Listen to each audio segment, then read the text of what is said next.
Planning to appear for UPSC CSE but confused about where to start?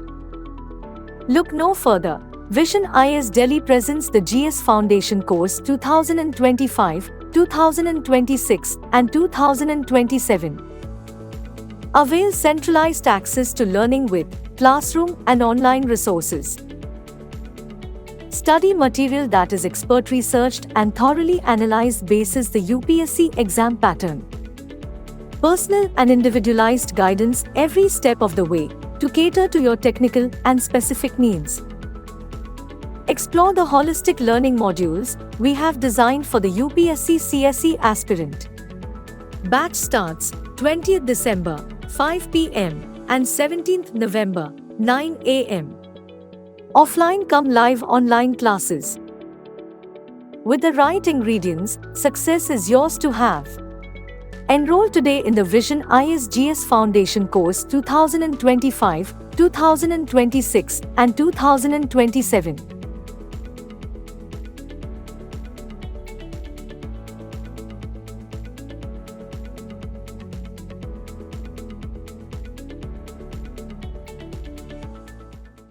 I hope the discussion of external sector and money banking was clear.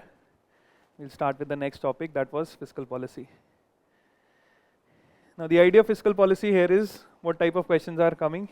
There are 3 segments, and all of these segments, whether it is taxation, the expenditure or debt and deficit dynamics, all will talk about the specific Indian context. Whether it is the taxes in India, direct, indirect, the types, GST, all those taxation variables, expenditure, capital expenditure, revenue expenditure, classification of all types of expenditure, and also debt and deficit dynamics, all of this in the Indian context. Definitely before that you would have to know what the basics of these things are and how these things work in the Indian context. What are the indirect taxes? For example, GST pe there have been multiple questions. Same thing on debt and deficit dynamics, fiscal deficit related concepts, also India's debt, external debt, internal debt. For preparing the debt and deficit dynamics, every year there is a report which comes from the Ministry of Finance, which is called as the status on government debt. The status paper on government debt. From there, just the basics, uska executive summary aata hai, the first 2 pages. of the status on this comes out every year. A quarterly report bhi hai, and every year also it comes. It is available on the website. Here you can find certain information. It's just the executive summary. You don't have to go into the details. The executive summary is going to give you more than enough information to attempt the question in prelims, since this topic is not that relevant for mains. इसका application part वहाँ important है for growth development perspectives, but type and classification and related facts, this is enough for prelims. This is what you have to prepare in fiscal policy. Now let us see the question, it will be more clear. What is the most likely advantages of implementing GST? As we said, taxation specifically in the Indian system. So what would be the implications of advantages of implementing GST? GST is a unified indirect tax trying to have a national market. Now what would be the advantage of this unified tax? It will replace multiple taxes collected by multiple authorities and will thus create a single market in India. This is what the definition of GST is. It will drastically reduce the current account deficit of India and will enable it to increase its foreign exchange reserves. Not drastically. Will it improve the current account deficit? Even if it is not drastically, let's see drastically nahi hai, how will GST improve the current account deficit? It will not. Why it will not? Because the whole problem of multiple tax was that you have cascading effect, which meant you have taxes on tax. There were different number of taxes, and since GST was not, before GST you did not have value addition across all states, and also between center and states you did not have the input tax credit mechanism. So that was not present, so tax on tax, uski wajah se the goods were expensive for the consumers. Plus accessibility was a problem when the goods had to move from one state to another because of the checkpoint system in all states, because of the different taxation systems. So the goods were expensive and also the access was difficult. But now all of these things have been removed with the upcoming of GST. So definitely the goods, you would have some cost advantage. So when you have a cost advantage as compared to imports, therefore there would be certain increase in demand for the domestic goods. But the question is saying drastically. GST is just a tax. Whatever good and service we are producing, iska quality and its price is what is determining its demand. With respect to the imports, why are we importing Samsung products or why are we importing iPhones? Because its quality and price is what is better than the available phones in India, mostly because of the quality. So tax will not impact how much demand of imports you have, can only impact a small quantity. Drastically बहुत change नहीं करतेगा. So this is why this statement is not correct. It will enormously increase the growth and size of the economy and will enable it to overtake China in the near future. Again, extreme statement has to be viewed with caution. Doesn't mean it is always wrong. We'll see questions also where these drastic statements, these words also are right. So it has to be seen with caution, doesn't mean automatically wrong. So you can't have a blanket strategy कि जहाँ only है, all है या ऐसे words हैं, that means it's always wrong. It is not the case. I'll show you in some examples here. Now, enormously increase the growth and size of the economy. Will GST impact the growth or size of the economy? Why? Reduce the cost of production. Okay. Cost of production means more selling. Okay. How would it improve the growth? The maximum benefit GST is going to bring is, GST is going to improve the tax collection because the industry has to turn formal. Because for GST, for claiming the input tax credit, you will have to register with the government. You will have to keep a track of all bills. Input tax credit is what will lead to formalization, which will lead to better tax revenue. It can have impact on growth, but then enormously enabling it to overtake China. That would not be the case. In fact, GST के benefits FDI पे भी हो सकता है, because your taxation system is now easy, so more people would be willing enough to come to your country. But to overtake China, this is a very big gap. 3 trillion, 3.5 trillion to 15 trillion. It's a very big gap. So this is why this statement is not correct. Answer is one only. Yeah, this tax revenue will increase. With GDP, yes, definitely tax will increase, but doesn't mean that growth and size of the economy will become too big that you are going to surpass China. Again, when you have such extreme statements, it should always be seen with caution. Doesn't mean they're automatically wrong every time. Just read them carefully wherever these terms are mentioned. This statement gave you an extra addition, enable it to overtake China so that the superlative degree, and you know that it is wrong. Because till here, if they would have stopped, enormously increase. Now this is a very tricky statement. Because enormous ka you don't know the extent, so this could have been right. So they added another superlative degree surpassing China. This makes it absolutely wrong. Read the question statement very carefully when you have such type of questions. And what did the learning from this question is, you should know what GST and what its implications on the system are. Which implications on the system? Now, whenever we prepare GST, we just see the features. Implication of the system comes from analysis in the newspaper. That if a new taxation system is being introduced, what are the changes we are expecting in the Indian economy? Can we link GST to inflation? Can we link GST to growth? Can we link GST to current account deficit? This is its analysis part, which only comes from the newspaper. Monthly compilations also will not give you that analysis. This only comes for more reading, exposed to more information, especially the editorials and the economics page in the newspaper, whether the Hindu or the Express. Because these all are assumptions that this is how it could be linked. So analysis part has to be prepared from newspaper, where the stock source GST can be prepared. This is the difficulty level of the question, how much you have to read. Tax revenue as a percentage of GDP of India has steadily increased in the last decade. Fiscal deficit as a percentage of GDP of India has steadily increased in the last decade. The status paper on India's debt is going to give you this information. Another source of this information could be the economic survey. And newspapers, definitely newspapers from time to time will always talk about tax collection in India. So you'll always have those discussions in the newspaper in editorials that why India's tax collection is not good, what is the problem, and they'll analyze it with data. So economic survey, the status paper, and newspaper reading will help you solve these questions. Sorry. How do you solve this question? Would you know the fact for all the 10 years? How will you then solve? Remembering the fact is very difficult. Then how do you solve such type of questions? What could be the strategy for solving these questions? See, the idea is you should have analysis of the Indian economy, understanding of the Indian economy, what is happening. Let's see the second statement first. Fiscal deficit has steadily increased in the last decade. Now, if you know about the fiscal policy, there are certain rules which limit the government and its fiscal deficit. Why have we introduced this legislation? Because fiscal policy is government policy. Government can change its rules on its own. So we are now saying discretionary based rule making se better hai that we are going to stick you to a statute. Future governments are also limited by the statute. Otherwise, the government itself sets target for itself. That means it can violate any time. Here the law is setting them. Under FRBM, you have to control your fiscal deficit and also you have to eliminate your revenue deficit. That means from 2003 onwards, we are talking about reduction of fiscal deficit of the government. So steady increase is not a possibility, because what we are saying is that the government through the law has to control how much it borrows. There has to be some sort of fiscal discipline, fiscal consolidation.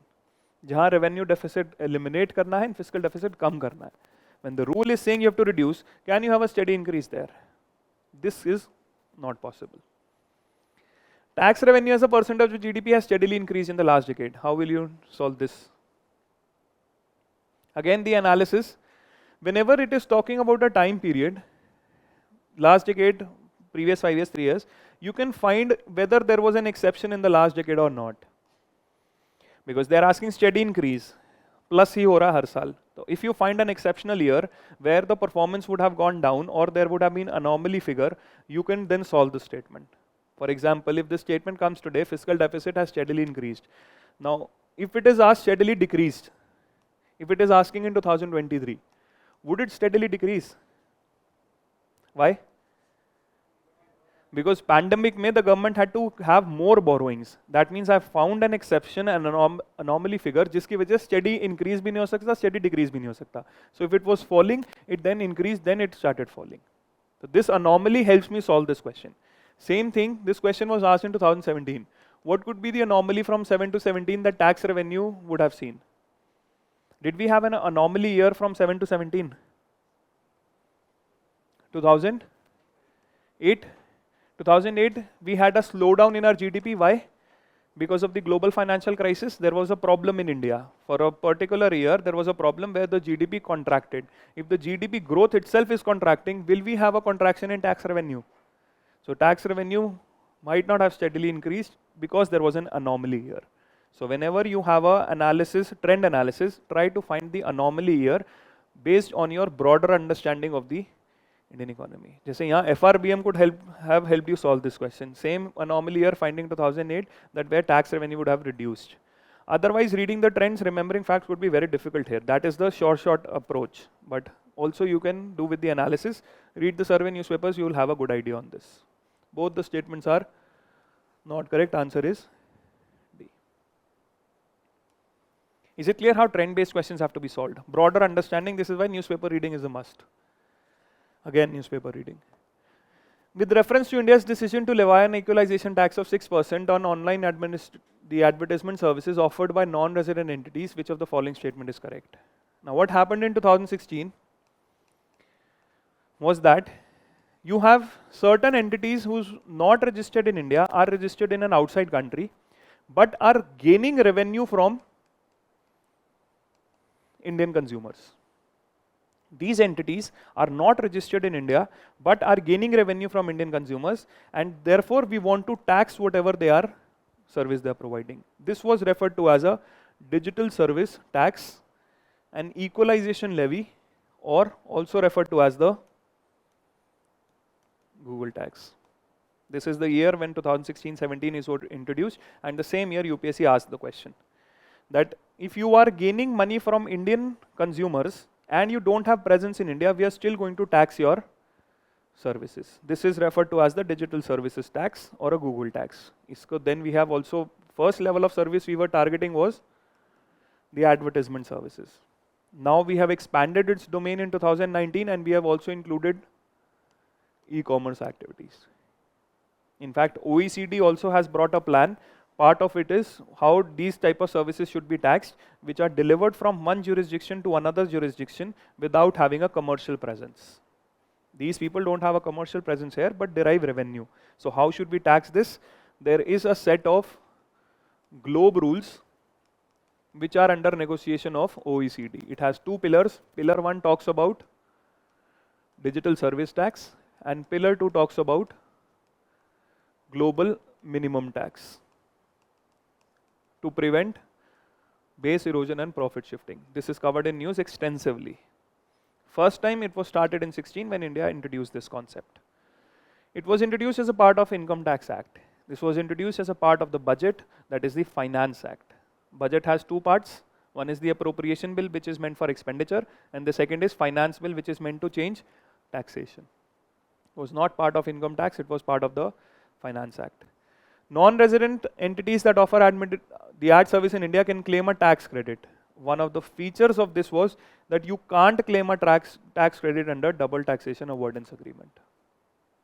So you can see how a change was made to the taxation system and it was covered widely in news. You have to see the depth of the coverage.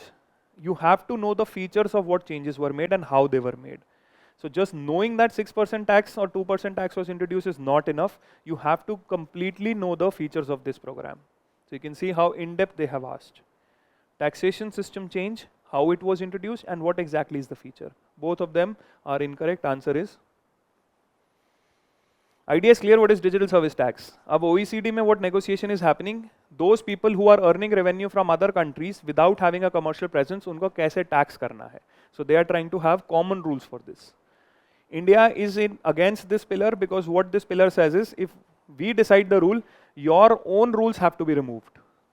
So whatever India has equalization levy on advertisement and now on e-commerce also, these have to be removed if these rules have to be accepted. So this is why India is against the globe rules which are being proposed by OECD. एक वो propose कर रहे हैं 15% minimum tax और दूसरा propose कर रहे हैं digital service tax. Is the idea of digital service tax clear?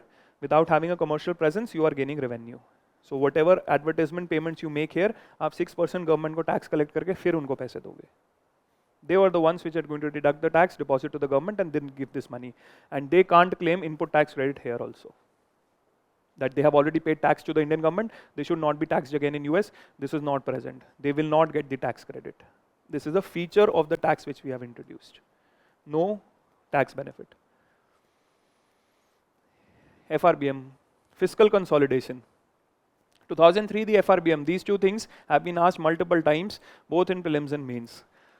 The FRBM Act for Fiscal Consolidation, 2003, then the NK Singh panel on FRBM, and the FRBM amendment in 2018.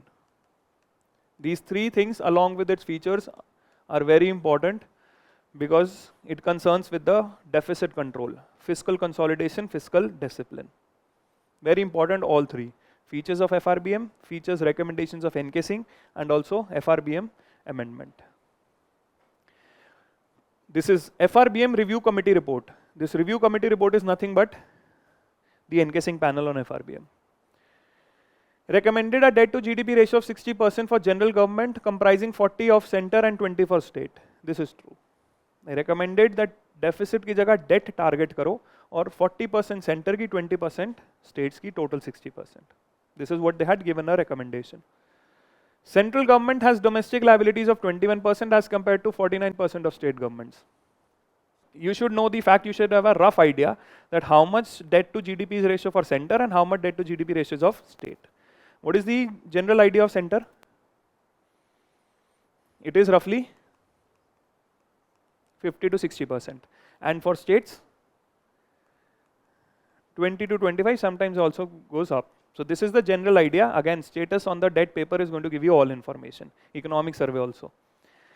So this statement, can the center government have less liabilities as compared to states? Also, if you see these two statements, both cannot be right at the same time. How can you set a limit of 40% for the center and say they are only having 21%? So either this is true or this is true, both cannot be true at the same time if you don't know what the concept is. These two statements are related. You are limiting them to 40 when they have only 21%. So either this is lying or this statement is wrong. Either of the two is wrong. This is incorrect. As per the constitution, it is mandatory for the state to take central government's consent for raising any loan if the former owes outstanding liabilities to the former. Is this written in the constitution? Article 293 clause 3. You cannot take loans if you have any liabilities from the center. If any state government has taken any money from the center, state government has taken money from the center, now they cannot borrow without permission of center, both internally and externally. This is part of Article 293. Again, this is a topic mentioned every year in news because every state has taken a loan from center. So now every year, how much state can borrow from the market? The limit is set by, every year the limit is set, how much you can take. So newspapers cover it extensively, this is the limit that is set. In fact, if the center wants the state to do certain reforms, तो वो limit में relaxation दे देता, आप ज़्यादा ले लो, but कुछ reform करो. This is how reform linked you can borrow from the market because the constitution authorizes them to give the permission. External also, if you want to borrow, you have to take permission from center. Internal also, you have to borrow, you have to take permission from the center if you have an outstanding loan from the center. And all the states, considering their revenue generation capacity, have taken loans from the center.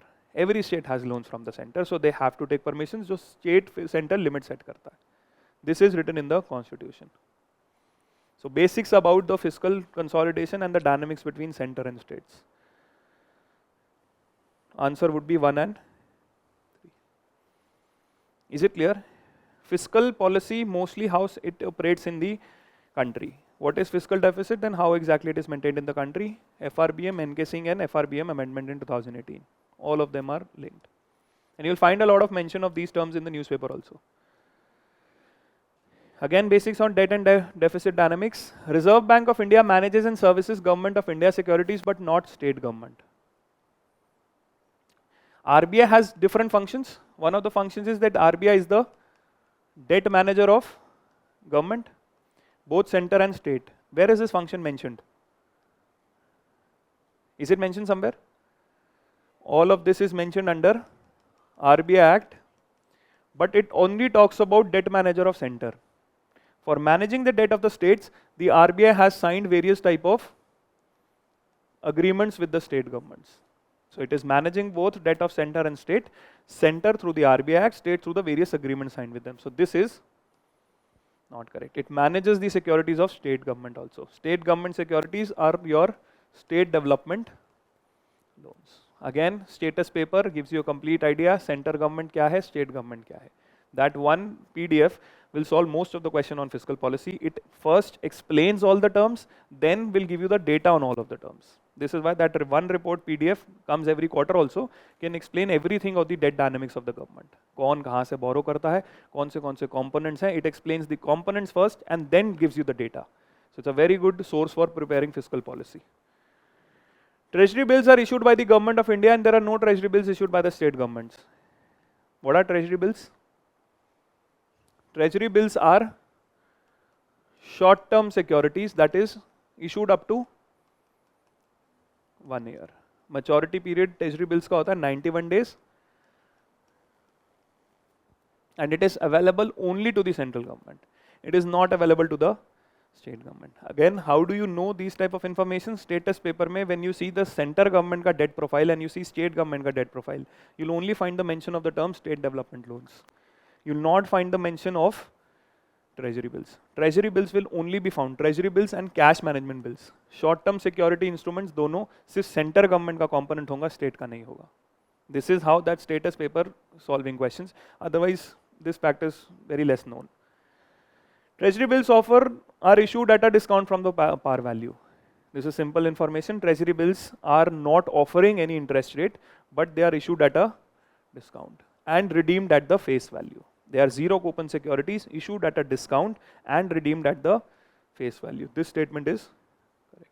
Answer is that status paper of the government debt is the one short solution for fiscal policy. Which of the following items are exempted under GST?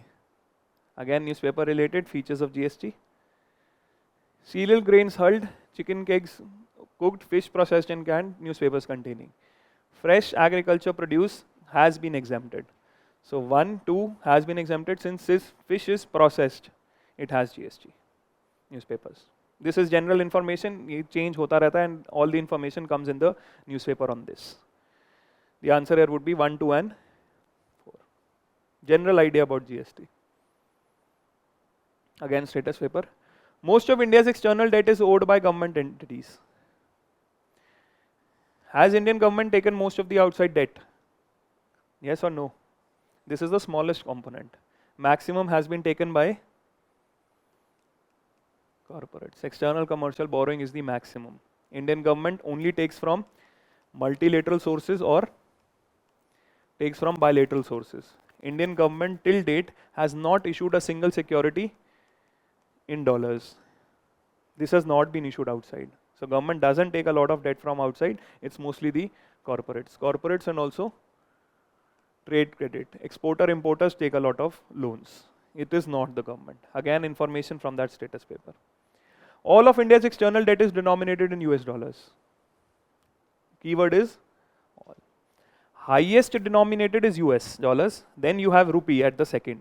But it is not all. So this statement is, both are incorrect. Answer is, see, these type of information of external debt you will also get from the economic survey. The survey will talk about the composition in terms of from where who has taken, from where they have taken, and also in what currency they have taken. So economic survey is also a very good source of information for these topics. Fiscal policy and their trends, economic survey also mentions. This is why we say economic survey should be read from cover to cover. It gives a lot of learnings. It could be revised through a source where you have lesser number of pages, but cover to cover you should read because these type of questions can be solved from economic survey only. Because सीधा वही अगर revision पढ़ोगे तो remember उसका आधा करोगे. And since the revision document is only in point format, it is very difficult to learn data or content from point format. It's easier to learn when it is written in the form of a story when they're discussing the sector in detail. So that is going to have more retention as compared to the revision document. This is why newspaper tend to have more retention as compared to the magazines, because magazines give very less information without the context. So story built नहीं होती, फिर वो data is thrown at you. So it's very difficult to remember that data thrown in abstract form than remembering data or content in a story format. The mind remembers story better as compared to abstract data. So it's better to read the survey. The day it comes, it will take hardly 10 to 15 days. It is 300-page document. Just have a target that you have to read 30 pages every day. You will complete it within 15 days. But what people do is they start asking. First 30th January को आता है.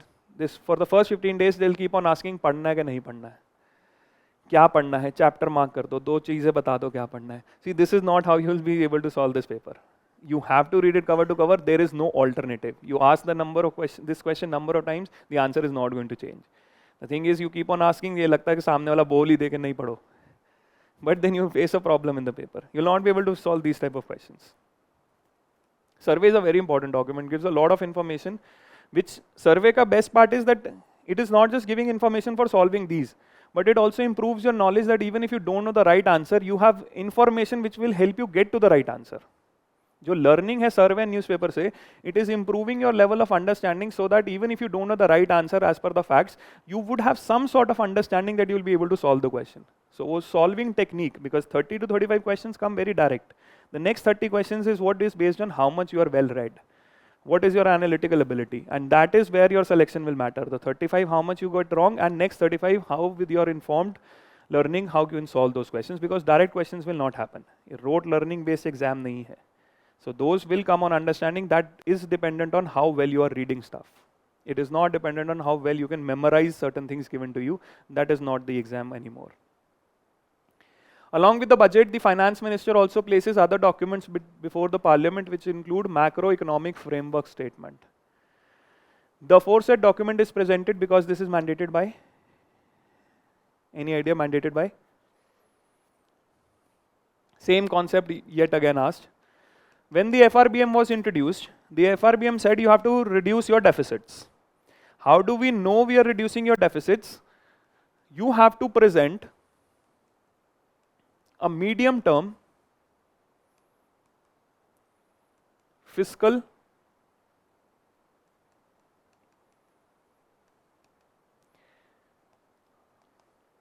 FRBM does not set the rules in terms of targets, but it says along with the budget, you have to present this one document which will tell us the targets you have set for 3 years. And how you will achieve the target, you will present another document which is referred to as the fiscal strategy statement. And how your fiscal policy will have an impact on the overall economy, you are going to tell us in the macroeconomic framework statement. So the FRBM is giving us rules how exactly the government will have accountability on its expenditure and taxation policies. Expenditure and taxation will determine how much deficits you have. उसके लिए 3 years के लिए you will set the targets for yourself. You are going to tell us how you are going to achieve the target, and you are also going to tell us what is the impact on the broader economy. 2012, the FRBM was amended and they added a 4th document which was medium term expenditure framework. Expenditure पे भी हमें अलग से data दो for 3 years. So 4 documents have to be presented every year with the budget, which will tell us the rules, the targets for 3 years, which will tell us the targets achieved, how exactly will you do that, impact on the economy, whatever you do, and how much you are planning to spend. This is what was introduced in the FRBM. So along with the budget, 4 documents have to be introduced: fiscal policy, medium term, fiscal strategy, macroeconomic framework, and medium term expenditure. 4th was added in 2012. 2012, when the FRBM was amended, 2 concepts were added. They added the concept of effective revenue deficit, that this has to be targeted, and tell us what you are planning to spend. Medium term, in the next 3 years, what is your expenditure framework? Rule setting to control the discretionary fiscal policy. Make it more rule based. This was present at the part of provisions of FRBM. So how fiscal policy operates in India? What are the rules? You've seen 2 questions on FRBM. Review panel pe bhi question hai and FRBM ke features pe bhi. Is the idea clear? So fiscal policy is all about how it works in India. This is a general question based on understanding. Circular model. In the context of Indian economy, non-financial debt includes what? When you do the circular model of growth, we understand what everyone does: household, firms, government, external sector. There we study about the differentiation of the economy based on what functions are to be performed. Based on the functions, the economy is divided into first, the government sector. Second, the real sector. And third, the financial sector. Government sector is something, what does the government do in an economy? Redistribution, taxation, and the government does another function, that is what? Expenditure, redistribution. Expenditure on public goods. We discussed public goods, non-excludable and non-rival. जिसकी वजह से free ridership की problem होगी, private sector will not provide it. But important for the economy, government will provide. So government effectively does redistribution in public goods, जो real sector नहीं करता, financial नहीं करता. Real sector is the sector which is the sector of production of goods and services and consumption of goods and services. So all non-financial firms, household, and non-profit organizations serving the household, that is NGOs, the religious organizations, charitable organization, they are part of real sector. The idea of real sector is that there is some sort of production activity, and for exchange you can transact in goods and services. It doesn't need an underlying monetary system to have transactions. That is the idea of real sector, that you can transact in bundles of goods and services. Underlying monetary system is not required. Yes, underlying monetary system will make government sector and real sector perform better, but these activities can be done without money also. But this financial sector is created only for the benefit of this. This is the sector which deals with money or other claims on money, such as bonds, stocks, everything. This money, like we discussed yesterday, paper money has value only because the government is saying so. Otherwise, this is only a fictitious asset. Real asset is production. So anything which is not real, money or claim on money, becomes part of financial sector. So we have three sectors in the economy based on function: financial function, production function, and government function. Is the classification clear? Now the question is asking, what is non-financial debt? That means debt of both real and government sector. Financial sector mein you will have banks, you will have NBFCs, you will have insurance, you will have pension, all sort of companies. Those are part of financial sector. All those companies that are taking debt is financial debt. Debt taken by government and real sector is non-financial debt. Housing loans owned by households, that is taken by real sector. This is non-financial. Amounts outstanding on credit cards, real. Treasury bills taken by. So basic understanding of what the economy is, what functional differentiation is: government, real, and financial. Is it clear? This all comes from what the government does in the economy. Then what other people are doing in the economy: real sector and financial sector. This is why part of fiscal policy. In a circular model, when we understand macroeconomics, we are trying to know what functions are performed by different bodies. Economic actors, what function do they perform? This is government, real, and financial. Is it clear? Similar question asked 2 years later. Which of the following can be considered as public investment in agriculture? What is the idea of investment? Basic understanding of the economy. How do you define investment? What is investment?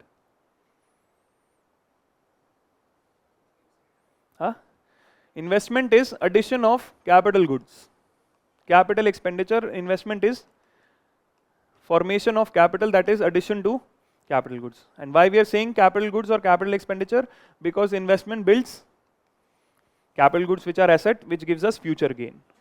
So asset building, capital gains, increase in capital goods, capital formation is nothing but investment.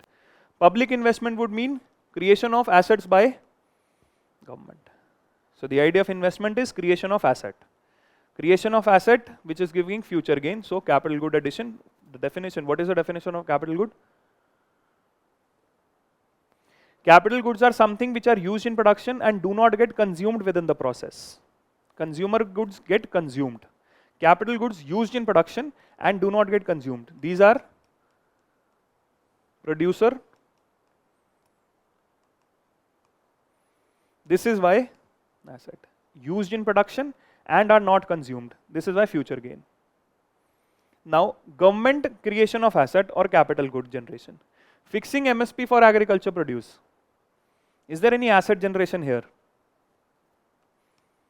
Computerization of packs. Is the computer a capital good? Aids in production and also doesn't get consumed within the process. So are we building an asset? Social capital development. Building of trust. Free electric supply. No asset, only the bill is being given. Waiver of loans. Government is only paying the money, no asset generation. Setting up of cold storage facility. So the answer here would be, otherwise you eliminate one MSP and also you get the answer. But if you know the concept, then you don't need the elimination technique. Concept is investment is definition. So when we discuss circular model, we try to know what is consumption, what is production, what is exchange, and what is investment. So if you know the definition of investment, government investment, that is creation of asset, this question becomes easy. Is it clear? Basic functioning of the government or functioning of the economy. Which among the following steps is most likely to be taken at the time of recession? Recession means the GDP is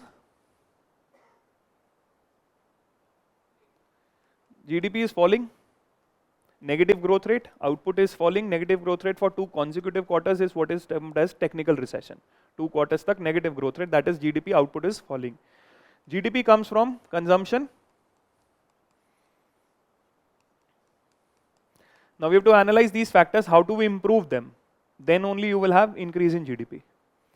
Cut in tax rate accompanied by increase in interest rate. So if the tax rate is reduced, consumption will increase.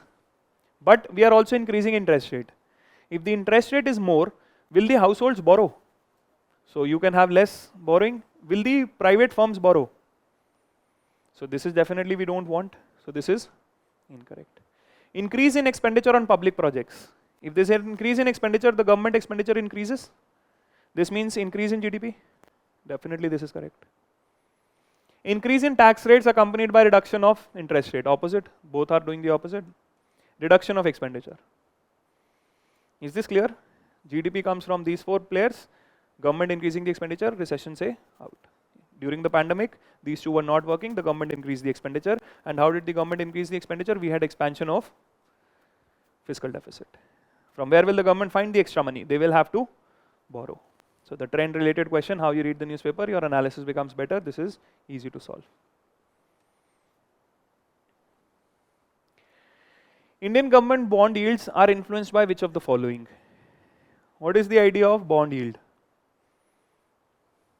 Any particular bond will have a face value, the price which they want to take from the market, the debt, will have a interest rate and also have a maturity. The definition of a bond is that it gives a fixed return on maturity. Because I've already decided the coupon rate. So whenever you come after maturity, if I'm issued 100 at 8%, you can take 108 from me at maturity. Fixed returns at maturity. But if we want to sell this bond before maturity, the price at which it will sell is referred to as bond price. And the return on this bond will depend on its bond price and also जितना interest rate है उतना return है. Bond price कितने का मिला है उससे भी रिटर्न डिसाइड होगा. फॉर एग्जाम्पल 100 रुपीज का bond I got for 97 in the market. That means my return I will get 108 only. It increased when the bond price was less. So if I got it for 95, my returns is again increasing. I got it for 105, my returns are reducing. So bond price and yield are inversely related. These are the dynamics of a bond. The return on the bond will be influenced by what? Actions of US Federal Reserve. Why? If they give more return, people will not invest here, they will invest there. So this is why your yield will depend on actions of US Federal Reserve. Actions of Reserve Bank of India. Definitely interest rates have increased. You will have to offer comparable interest rate here. Inflation and short-term interest rates. Will this depend on bond yield? How inflation impacts? What will be the impact of inflation on bond yield? If there is inflation, that means to cover the cost of inflation, I will demand a higher rate of return on the bond. That means you can create a demand for the bond only when you reduce its price. That means yield will increase. So inflation is eroding my purchasing power. If you give me a good enough return, then only I will demand the bond. So if you reduce the price, then only I will take the bond, because the cost of living is getting expensive. So if your rate of return doesn't cover my cost of living, I will not be ready to buy the bond. So to make the bond attractive, you will have to reduce the price, and this will make the yield go up. Is it clear how the impact on bond yield? Because there are multiple instruments in the market. You will take this instrument when it has a comparable return. You can spend in US or India, comparable return. Actions of Reserve Bank of India is increasing the interest rate. You will take that interest rate and not bond. Similarly with inflation, how the impact of savings will go for this bond depends on how much returns you can get in comparable instruments. So the answer here would be 1, 2 and 3. Is it clear how bond reason things move? Which one of the following effects of creation of black money in India has been the main cause of government? What do you mean by black money? Unaccounted for. We don't know the source, unaccounted for. This is why not taxed. The government doesn't know the existence. So that means if it is unaccounted for, the government cannot tax it. The problem would be loss of revenue. The biggest problem of black money is that it is unaccounted for, and therefore we are losing tax revenue. Diversion of resources to real estate, investment in unproductive, large donation to political parties. These are all implications of black money on how it is being used, but the first problem is that the government has not collected tax on it. It is being used, definitely has detrimental effects, but this is the biggest impact, that the government did not collect the tax on it. Creation of black money is the biggest problem for government. How it is used can also be a problem, but biggest problem is generation of black money, because tax is not being paid. This is why answer is D. Which of the following activities constitute real sector in the economy? Just now discuss real sector. Production and consumption. Something real is being produced, which is not fictitious like money or claim on money. Bond, shares and money all are fictitious entities, they are not real entities. So farmers harvesting their crops, will these be part of real sector? Production activity. Textile mills converting raw cotton into fabrics, again real activity. Commercial bank lending money to a trading company, this is a financial sector, dealing with money. Corporate body issuing rupee denominated bonds overseas, bond is also money or claim on money, this is financial sector. 1 and 2. So the whole idea of fiscal policy is you understand what the government does, what is its functions, and then you understand how taxation and expenditure happens in the country. An implication of taxation and expenditure is debt profile. So 3 types of questions: what the government does in the economy, what are the various sectors in the economy. Second type, taxation, how it has been designed in India, and expenditure, where does the government do the expenditure, capital, revenue, all those things related. Third, deficit and debt dynamics, how the government is managing, किस type में debt है, कैसे instruments हैं, all of those things. Reference to the expenditure made by an organization, which of the following statements are correct? Classification of expenditure. Acquiring a new technology is capital expenditure. Yes, there's a difference between capital and revenue. What is the difference? Non-recurring, recurring. Anything else? This is not the major difference. This is one of the differences, but not the major one. Yes, capital expenditure has 2 features. Capital expenditure either will lead to creation of asset or will reduce your liability, because you are adding one time money. Recurring, या तो asset बनना चाहिए, liability हटनी चाहिए, या repay your loans or create an asset, take new loans. So you should have an asset or liability change. Revenue does not impact the asset liability structure. Revenue is a day-to-day expenditure, recurring expenditure, which has no impact on asset liability. Acquiring new technology is building an asset. This is capital expenditure. Debt financing is considered capital expenditure. Debt financing, that means taking money through bonds. Is it a capital expenditure? Why? It has impact on your liability is happening, your liability is increased or decreased because of this. Definitely. Asset liability structure hona chahiye. Liability is definitely being formed. This is capital expenditure. while equity financing is considered revenue expenditure. Would equity finance be revenue? Why? Equity भी तो asset dilute कर रहा है. So this is also, both the things are part of your expenditure because you are, this is impacting your asset liability structure. Revenue doesn't impact.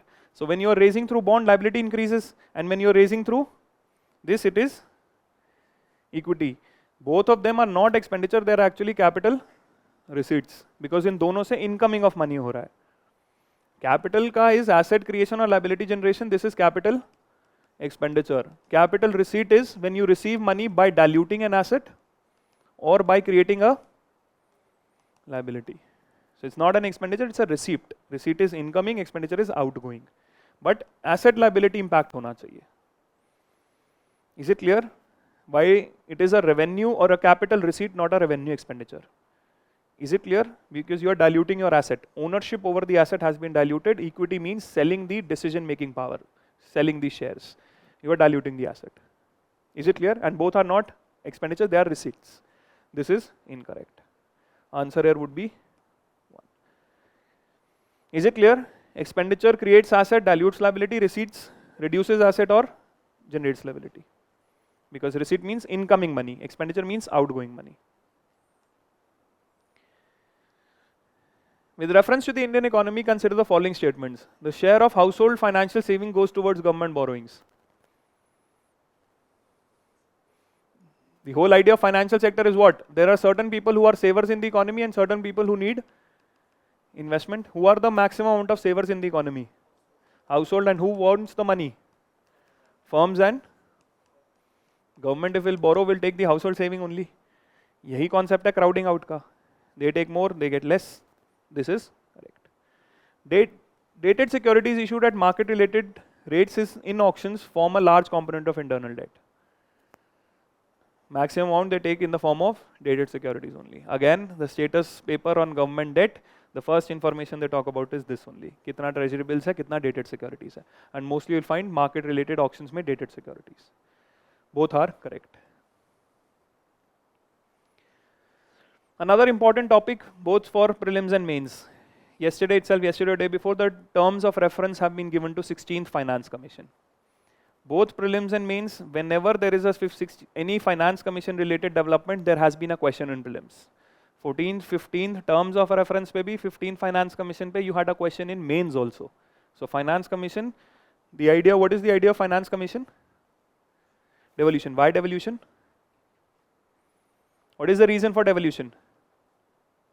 The center collects most of the taxes, but the development activity has to happen by the, if you see the state list, most of the development heads have been given to the state. Center but collects significant taxes. So whatever center collects the taxes has to be distributed between center and states. How this will happen is decided by the Finance Commission, which is a constitutional body under article. This is one function. What is the second function? Horizontal, that is how much each state will get. एक तो है कि total 100% में center को कितना, state को कितना. This is vertical devolution. Then between the states, horizontal devolution. And the third thing is, and on this also UPSC has asked question in prelims. Formula based grants. Based on various phenomena, revenue deficit है, development है, any purposes, the center can give grants. तो इसके लिए what principles have to be followed is decided by Finance Commission. These are the three major functions of the Finance Commission. Fourth is any matter referred to them by the center or state for president for any financial matters. UPSC has asked question on this also. Okay, sector specific grants have been given or not, revenue deficit grants have been given or not. So 15th Finance Commission, this is why this question. For horizontal tax devolution, 15th Finance Commission used how many of the above criteria? One is they tell the percentage distribution and then they determine a criteria for doing this. The criteria being demographic performance. In fact, this was the biggest problem, that they wanted to move from population data of 1971 to 14th Finance Commission used both. They say move to 2011. But 2011 say you would have a problem. Those states who control their population are going to get less. So this is why 15th Finance Commission added one feature of Those who have successfully have better family planning, controlled population, they are going to get more. This was the feature of demographic performance. Forest and ecology, this was added in 13, 14, 15, everyone had forest and ecology. Governance reforms, stable government. Definitely these are political factors. You're not talking about that. You were talking about the developmental money coming from tax. Tax and fiscal efforts, definitely. How you use the money, how you garner revenue, all three. So answer would be, is it clear? Which consider the investments in the following assets. Which of the following are considered intangible? What is the difference between tangible and intangible? Touch and feel. Intangible cannot be. Brand recognition. Intangible. Inventory. Touch and feel. Intellectual property. Brand recognition is part of intellectual property. Trademark. Trademark is brand recognition. Mailing list of clients. Again, intangible. No touch and feel. A lot of people think mailing list को touch कर सकते हैं. PDF हुआ फिर. So mailing list is intellectual property which you can use for business. This is no. So answer would be 1 and 1, 3, 4. Only 3. Inventory is tangible. Just the basic idea, tangible, intangible investments. Is the fiscal policy clear? What all topics? Taxation, expenditure, debt dynamics and status of the Indian debt. That is the important report.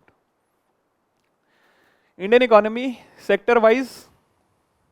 See, for preparing Indian economy and preparing also fiscal policy to some extent, you prepare according to the mains syllabus. Because the moment you prepare the analysis, अब analysis से दो चीजें important होती हैं. For any analysis, you need to know, understand the sector, that how it has been organized, then you understand its problems, and analysis के बाद you understand its solution.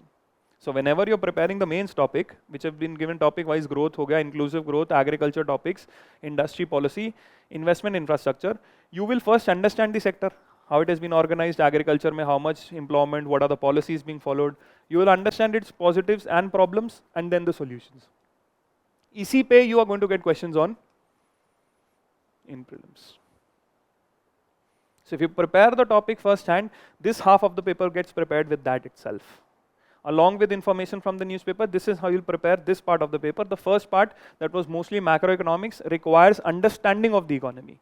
There's no analysis, it is understanding of the terms mentioned and how those terms are used in the economy. This is what we discussed in external sector, exchange rates, balance of payment, and also money concepts.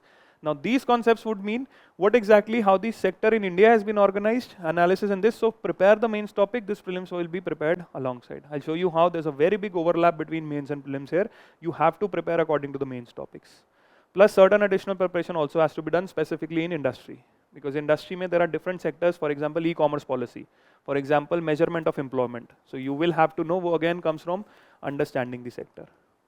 This is what the baseline information is. Mostly questions here would be factual. Questions are not based on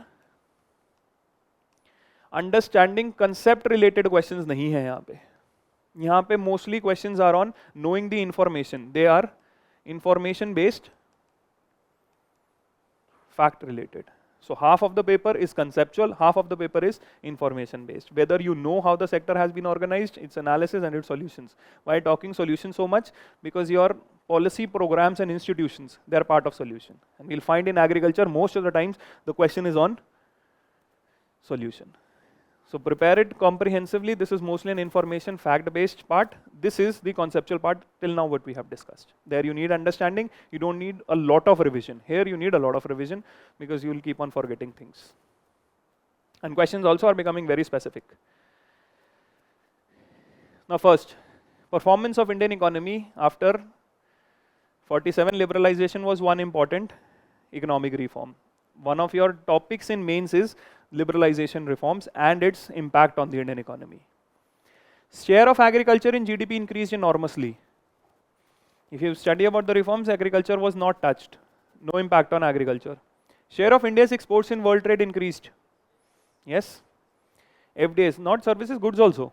Before 91, the exports were very less. Both goods and services has increased. Deficit is still there, but export has definitely increased. Imports has also increased significantly. It was more, but both type of share of Indian export has increased. FDI inflows increased. India's foreign exchange reserves increased enormously. Yes, see, this is where enormously not always means wrong. Why increased enormously? In fact, India had a balance of payment crisis. We had left with 1.2 billion worth of foreign exchange reserves. Crisis यही था कि reserves खत्म हो गए थे. And now we have reserves of more than 500 billion plus. This is 500 times. So this is definitely enormous. So not always these terms would mean that the statement is wrong. Definitely this was wrong, but doesn't mean this is wrong. So answer here would be, the only thing is when these words come, you have to exercise caution. Doesn't mean कि automatically घर से ही सोच के कि हमें enormously पता है गलत है तो गलत है. Despite having the data that no, it is right. So don't form these strategies beforehand. Only all of the options are correct. These things don't work in the exam. You have to read the question on its merit and then only solve it. If you are following this strategy, that means most of it is UPSC also knows it, and all of you will get the question wrong. Read it on its merit. You will have to solve it on the merit itself. Yes, read the words carefully, exercise caution. See, what happens is a lot of people share various strategies कि आप ये कर सकते थे. वो strategy इसलिए चल रही है क्योंकि उन्हें आंसर पता है. If you ask them before the paper, then their own strategy won't work. Answer पता होने के बाद you can definitely trace back कि कैसे क्वेश्चन तक पहुंचना है. बिना आंसर के पता होता तो फिर they would also be in the services and not making a YouTube video. अब बाद में स्मार्ट बनना बहुत आसान है. Exam environment में that is the whole difficulty, because you know the answer, you know how to reach back. Increase in absolute and per capita GNP do not connote a higher level of development. This is a very basic concept. What is the difference between growth and development? It comes from the measurement of output, that is GDP. Now the idea of growth is how much GDP is increasing or decreasing. GDP is what? Output of an economy. Output increases, you have more potentials of fulfilling the utility. Fulfilling utility, that means growth. Jitni potential ज़्यादा उतना growth ज़्यादा. But does it mean it is development? Why? What do you mean multidimensional? What is development then? Happiness. सीधा good से happiness. सीधा iPhone से कौन हूँ मैं? The whole idea first how the concept of development has increased. First is output ज़्यादा होने से ये नहीं पता चल रहा कि वो distribute कैसे हो रहा है. So you can't call yourself developed if you have huge amount of and unemployment. If maximum amount of people don't get it and your output is only being received by few, the first thing is distribution. Whether growth is being equally distributed among the population or not. So the question is, if increase in GDP is happening, higher level of development will not happen because you have increase in growth. Doesn't mean development if it is not distributed evenly. If it is not distributed evenly or fairly across the society, that means you don't have development. This is why we have the concept of sabka saath, sabka vikas. Participation of all and distribution fairly across the society. You have to tackle this problem. So this is one of the concept of growth and inclusive. Inclusive growth more talks about development. Is it clear? Consider the following statements. Human capital formation as a concept is better explained in terms of, if you need growth and development, you need human capital. All of these are related concepts. Growth and development say human capital is important, both as a means, also an end in itself. What is human capital? The skills, the knowledge and the ability which people have and they invest in to increase its potential. This is the idea of human capital. Individuals of a country to accumulate more capital, increasing knowledge, skill and capacities of the people of the country. Yes. Second, accumulation of tangible wealth. Is knowledge, skill and capacity tangible? It is. Answer would be 2 and 4.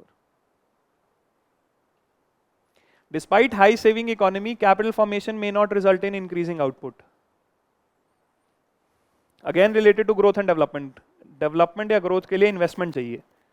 Investment why? Because country cannot grow without capital goods. Or capital good creation is what is? Investment. जिसके लिए आपको चाहिए? This is your rate of capital formation. Savings will be transformed into investment, capital formation rate. This investment is then going to create output. This is what is the relation. But how much investment is creating output? This will depend on capital output ratio. Capital output ratio depends on what? Two things: how well you are using the capital, efficiency of capital, and second, technology is efficiency of capital. So if you have better technology, your capital is used efficiently. If you have less technology, capital is wasted. Yes, the second would be what type of project you are doing. For example, if you are investing in steel projects, तो वहाँ capital ज़्यादा चाहिए output के लिए. Capital output ratio is what? How much capital is required to generate 1 unit of output? तो अगर steel project है in comparison to textile industry, which would require more money? Steel, तो उसमें capital ज़्यादा चाहिए to produce 1 unit of output. Textile industry में capital less चाहिए as compared to 1 unit of output. So it is because your capital output ratio is high. High means either you are not using it well or using it in projects which require more money.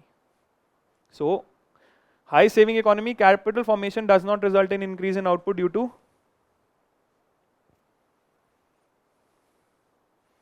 despite high savings economy, capital formation investment is not resulting into output because ये factor high है. Because I need more capital to generate 1 unit of output. और ये दो वजह से हो सकता है efficiency and this. Technology, skill, government policy, all is efficiency or type of project. Therefore, capital output ratio. Is it clear? Chronology, various events that have happened and multiple questions have been asked on this also. There's a topic called planning. Mobilization of resources and planning in paper mains first topic. So when you do mobilization of resources and planning, you see the whole economic history of India. First 5-year plan say the last 5-year plan, you see everything 12th 5-year plan. This also gives you a good idea about the events that happened in economic history. First democratically elected Communist Party government formed in India. When? In fact, this is the reason why first democratically elected Communist Party became a reason that US increased the level of aid it was giving to India. The first 3 5-year plans were considerably financed through US. US increased its level of investment in India specifically after this event. This happened when? 1957. Aid for India Consortium is what the US government formed to provide the financing to India. 3 5-year plans, first 3. India's largest bank, Imperial Bank of India, was named State Bank. Nationalization of Imperial Bank. This is the first nationalization that happened. 1955. Air India was nationalized and became a national carrier. This was difficult to know, but even if you don't know, these two were easy. Goa became part of independent India. One of the last states to become. 3, 2, 1, 4.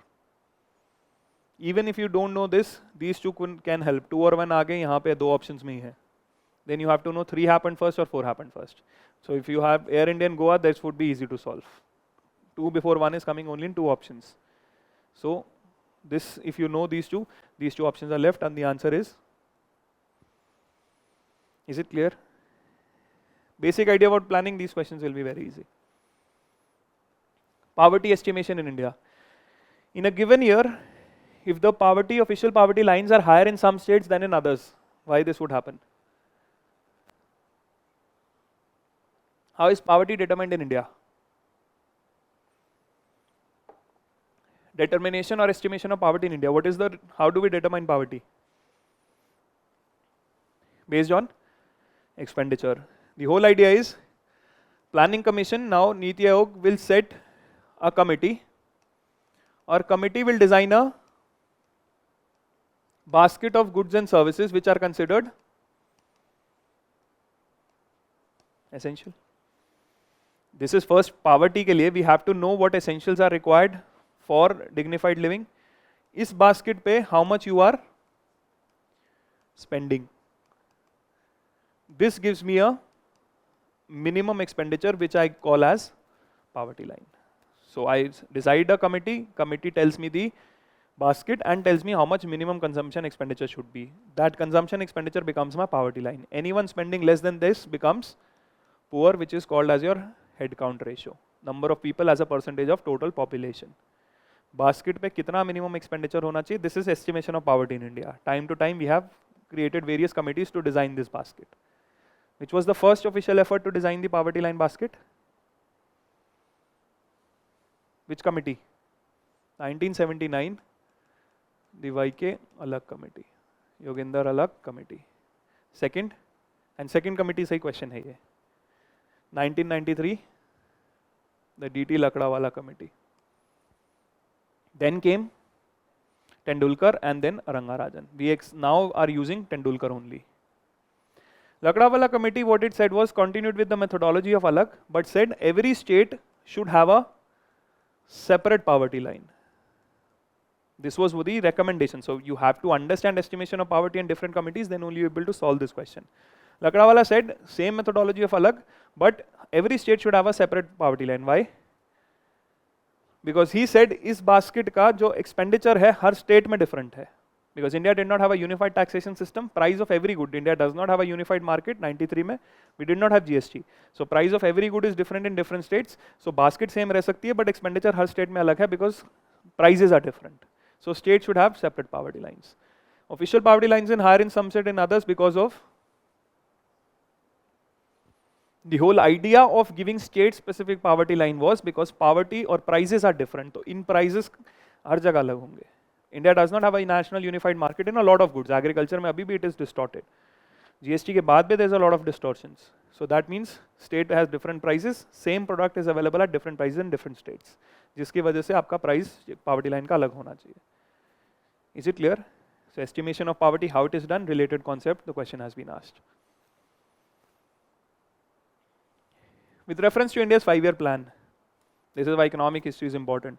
From the second 5-year plan, there was a determined thrust towards substitution of basic and capital good industry. They missed out the word import substitution. Mahalanobis strategy of investing in basic and capital good. But substitute, that means produce them domestically, which are not produced in India.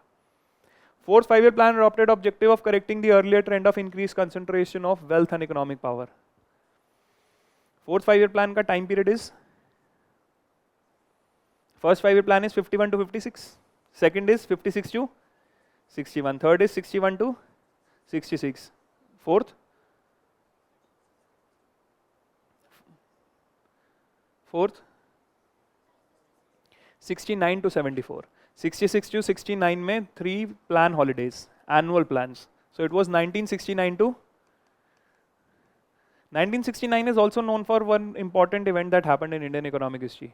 Nationalization of banks and insurance. Later abolition of privy purses, nationalization of coal. So a lot of redistribution policies are happening. Even if you don't know the exact, you can relate it to the time period when it is happening.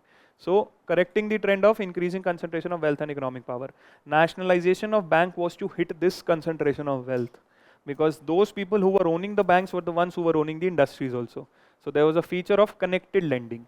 Banks were lending only to the industry, were not lending to agriculture or were not lending to small scale industry. इसीलिए nationalization किया कि उन private industry का concentration break करना था. So this is correct. Fifth 5-year plan, first time financial sector was included. Why? What is the time period of fifth 5-year plan? 77 the government changed. 77 to 80 rolling plan. Now what is happening here that you need a financial sector? Financial sector is important for what? Growth, that is investment. Now would we increase the level of private investment in emergency? Then why would you need financial sector? After elections, financial sector ka planning you would do to increase the investment. Investment both by private. When did we have private led production process in India? Only after 91 significantly. It started after 80, but 91 के बाद ही private investment पे ध्यान गया. तो 91, 92 to 97 is your 8th 5-year plan. So that means it's more plausible that it would happen after 91 and not before 91. Why would the emergency time period would have planning for financial sector? Did we have any such development that Indira Gandhi's time period would have planning for financial sector? In fact, if you know very basic information about emergency mein the fifth 5-year plan was not implemented. Instead, on the first day of the plan, she brought out a 20-point program. And she mostly implemented this 20-point program. So there are no major changes which have been introduced in plan. This is incorrect. If you know the fact, it was not 5th, it was 9th. Market policies kahan thi? Market policies, second time Indira Gandhi is coming, 1980 IPR. So 1980 is still not 5th 5-year plan, even if you get confused. It is 6th 5-year plan onwards that she tries to reform the economy. First 6th 5-year plan, 7th 5-year plan also expanded the programs. But it's still not 5th, even if you have the confusion. But the answer is 9th 5-year plan, not 5th 5-year plan. Answer here is, you have to know the plan features, you have to know the economic history, then only you will be able to solve these type of questions. In context of any country, which of the following would be considered as part of its social capital? Proportion of literates in the population. One, you have the idea of physical capital. What is physical capital? Capital goods, physical capital. Size of population in the working age group. This is demographic dividend. How much you have working age as opposed to how much you have the dependents.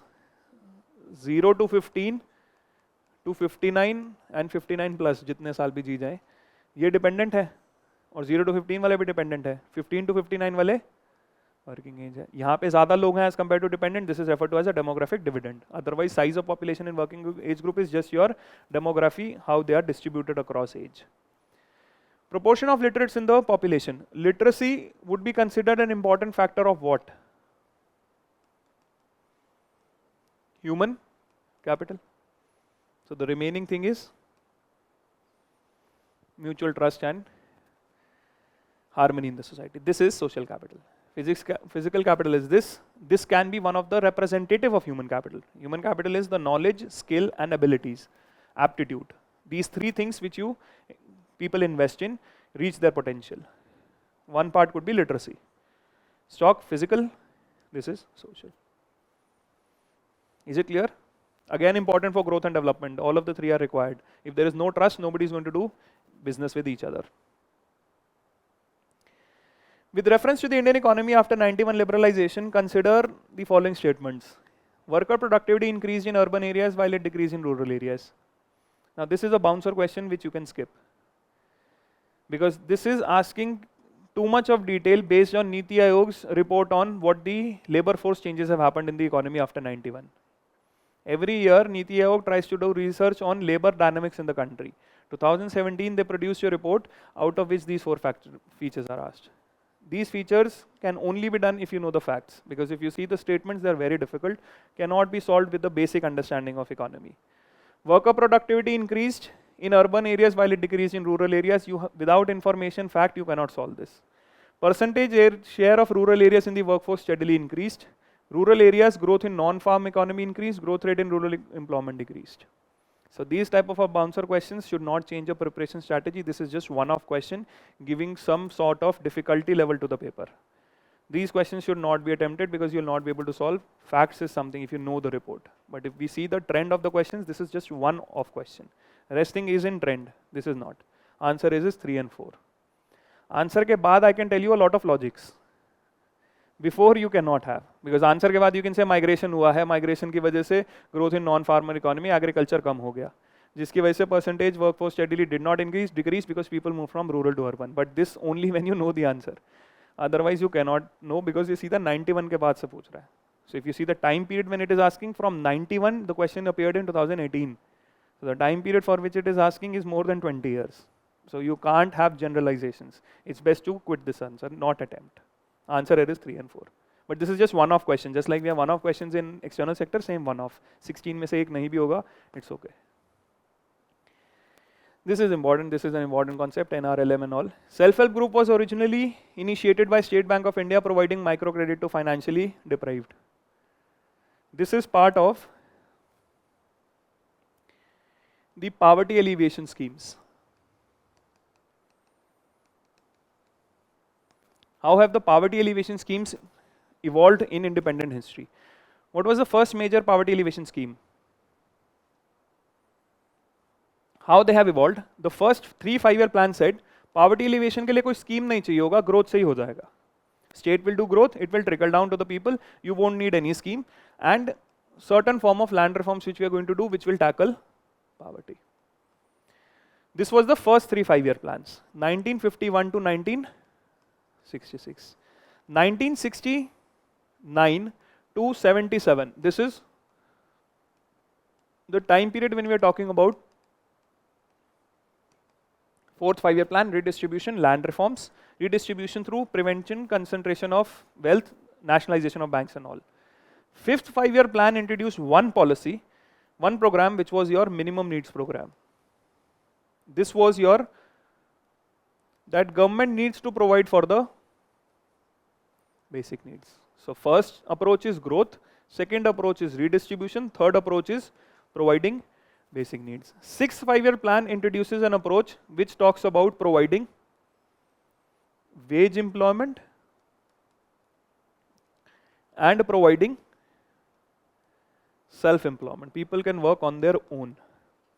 Wage employment, the first program started was National Rural Employment Program, जिसका अब variant है MNREGA. Wage employment, self-employment program was Integrated Rural Development Program and Training of Rural for Self-Employment. इस IRDP का now the present incarnation is National Rural Livelihood Mission. So these are the strategies for poverty alleviation. First, trickle down. Second, redistribution. Fourth 5-year plan. Third, minimum needs should be provided by the government. यहीं से the term came roti kapda makan, because the government was providing all of this here. Fourth, the wage employment, providing jobs in public works program. Government के काम में wage employment. And self-employment will provide you skills and capital through TRISEM and IRDP. Skills, IRDP पे capital भी होगा. This is now NRLM. What is the approach of IRDP or NRLM? That for self-employment you need to provide skill and capital. If the person has to work on its own, it has to have the skill and has to have money to work for the own employment. Now the government believed providing it to individual is not going to help much because individuals don't repay the loans. So we are going to have certain provision of loans, they are not going to repay, so individual based strategy doesn't work. They introduce the concept of इन्हीं individuals को हम groups में बना देंगे and groups will get loans from bank. This was called as the self-help group bank linkage program. UPSC has asked this question multiple times in mains because this is the most effective strategy for dealing with poverty. Women empowerment, because most of the groups have been formed in women. This self-help group bank linkage program, the responsibility was given to NABARD. Till date, this is the most effective strategy for upliftment of people from poverty, especially women. NRLM works only on self-help groups.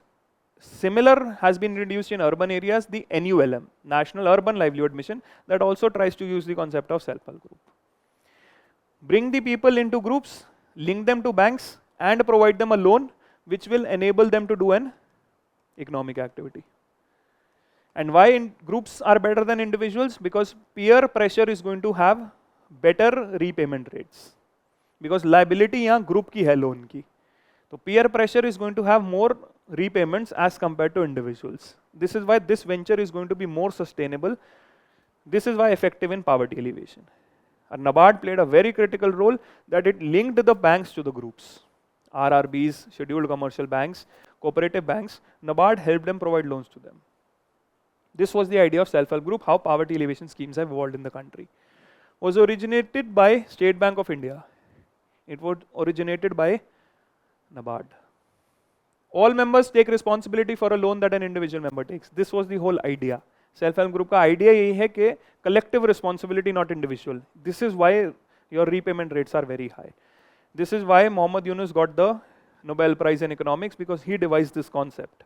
Micro credit-led self-help groups will help solve poverty, Bangladesh. RRB and scheduled commercial banks support self-help groups. यही banks हैं जो help करता है. NABARD will help them to provide money to the self-help group. So the answer here will be, this is the question asked this year. So poverty alleviation scheme of the government, how they have evolved, you know basics about this, you know what self-help group is. Self-help group bank linkage program has been asked multiple times in mains. Is the idea of growth and development clear? Analysis of performance of India, basic idea about India's economic history. Another important topic, banking. What type of questions are asked in banking? One of the most important sector.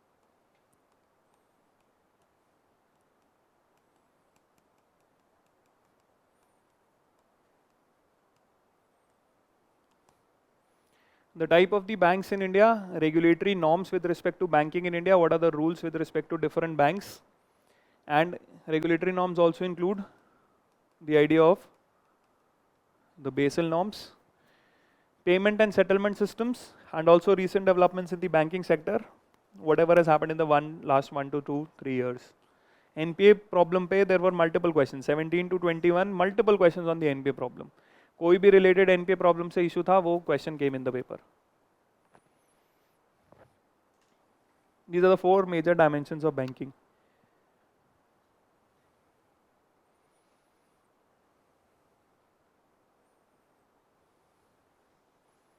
See, policies with respect to banking would be part of growth and development only. Financial inclusion, inclusive growth का ही part है. Financial inclusion में there have been concepts for banking related schemes. For example, lead bank scheme, priority sector lending, all of those were part of the growth and development inclusive growth process. Nationalization and all part of growth and development inclusive growth. So we're not mentioning separately on the policies of banking. Major dimensions ये है. What is the purpose of setting up of small finance banks in India? 2014, there were 2 set of licenses given. One was payment banks and the other was, what was the idea of payment or small finance bank? Universal bank led financial inclusion is not very successful. Therefore, we need to divide the banks on the basis of functions or on the basis of target group. The payment banks could do only some functions, not all. What are the functions payment banks can do? They can do the function of payments and they can do the function of deposits. Deposits up to 2 lakh rupees, not more than that. They cannot do the function of no credit, no loans. What is the idea of small finance? They are going to target the unserved and the underserved section of the society. How are they going to target that? 75% target on priority sector lending. 50% of their loans have to be up to ticket size 25 lakh. 50% of the loan should be up to 25 lakh only, cannot be more than 25 lakh. And 25% of their branches have to be opened up in rural unbanked areas. तो एक function पे difference कर दिया, एक target पे difference कर दिया. Universal Bank provides all services to everyone, which was not effective, so payment and small finance. This concept given by Nachiket Moore committee. In fact, he gave a third differentiation also, wholesale banking. Banks usually provide small loans, bigger loans should be provided by wholesale banks only. Asset liability mismatch problem will not happen. Supply credit to small business units, small finance banks. If you see the features, does it provide credit to small financial units? 50% loan, 25 है, 75 PSL है. Priority sector lending में one of the things is to supply credit to small and marginal farmers. Yes, priority sector lending में small and marginal farmers also is one of the priority sectors. Encourage young entrepreneurs to set up business units, particularly in rural areas. Read it carefully.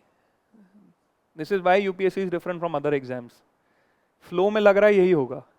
Why will a bank tell you where to open your business? Can bank tell you where the business has to be opened? You have opened the business and then you are going to the bank whether you give money or not. Can bank tell you to open a business somewhere and only to young entrepreneurs? Old entrepreneurs can also set up. Entrepreneurship is not related to age. So bank cannot decide the location function for you. This is similar looking statement, and if you read it in a flow, you will mark this correct. Read it carefully. This is not correct. Why will the bank decide your location area? It can say yes or no to the based on various factors, but उसी factor के लिए solve करने के लिए हमने ये डाला है. So answer would be. Is it clear? Features and implications of the system. Which of the following is the most likely consequences of implementing Unified Payments Interface? What is UPI? What is UPI? You use, this is a very common instrument. What exactly happens in UPI? Digital payment, direct bank to bank. Who has developed UPI? NPCI, a non-for-profit organization which deals in payment and settlement systems. IMPS, your UPI, Aadhaar Pay, the financial switch for linking it, everything has been developed by NPCI. And who's a regulator of payment and settlement systems? Who regulates these payment and settlement systems? It is the RBI. Under the Payment and Settlement System Act of 2007. From there they derive their power. Payment and settlement system, you have multiple questions. So UPI का क्या benefit होगा? Mobile wallets will not be necessary.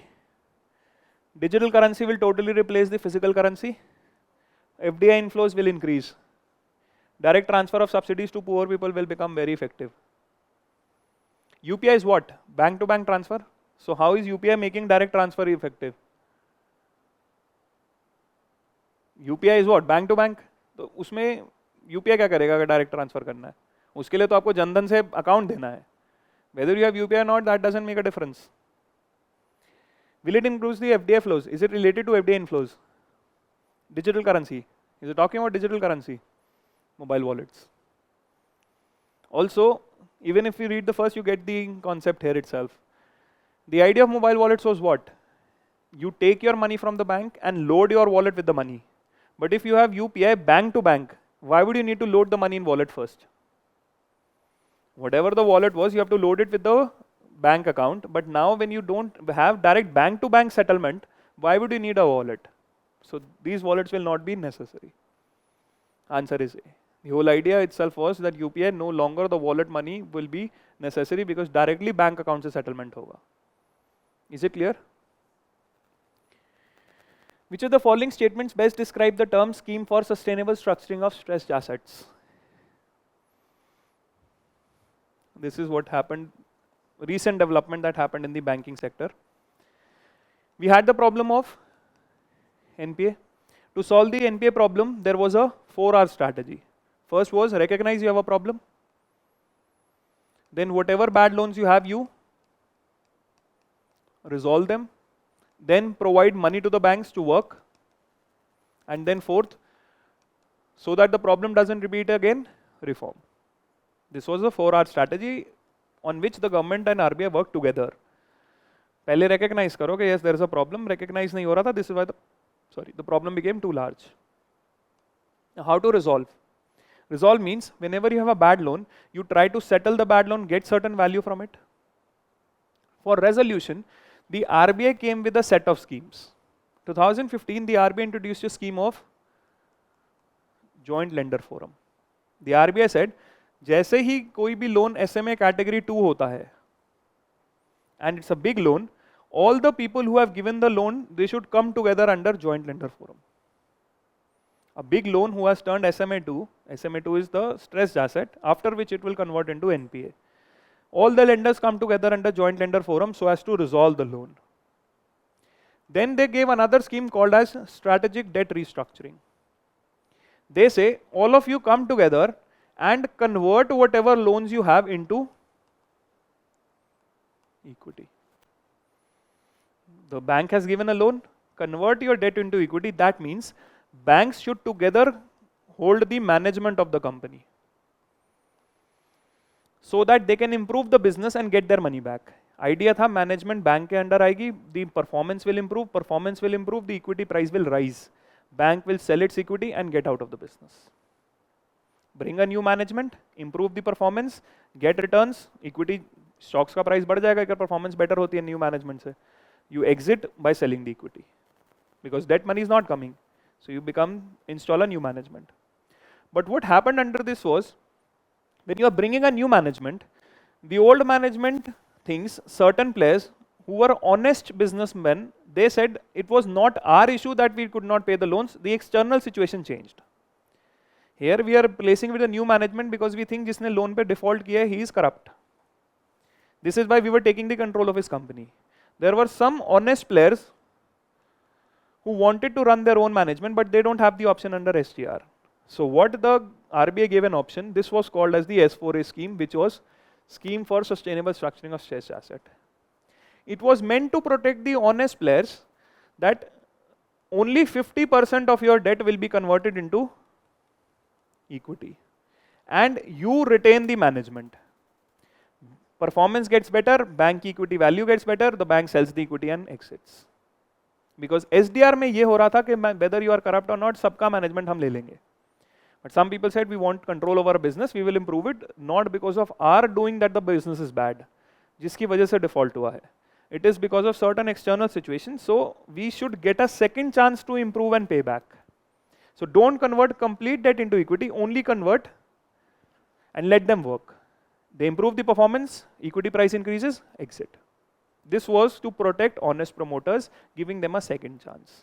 This was S4A. Resolution का एक strategy था.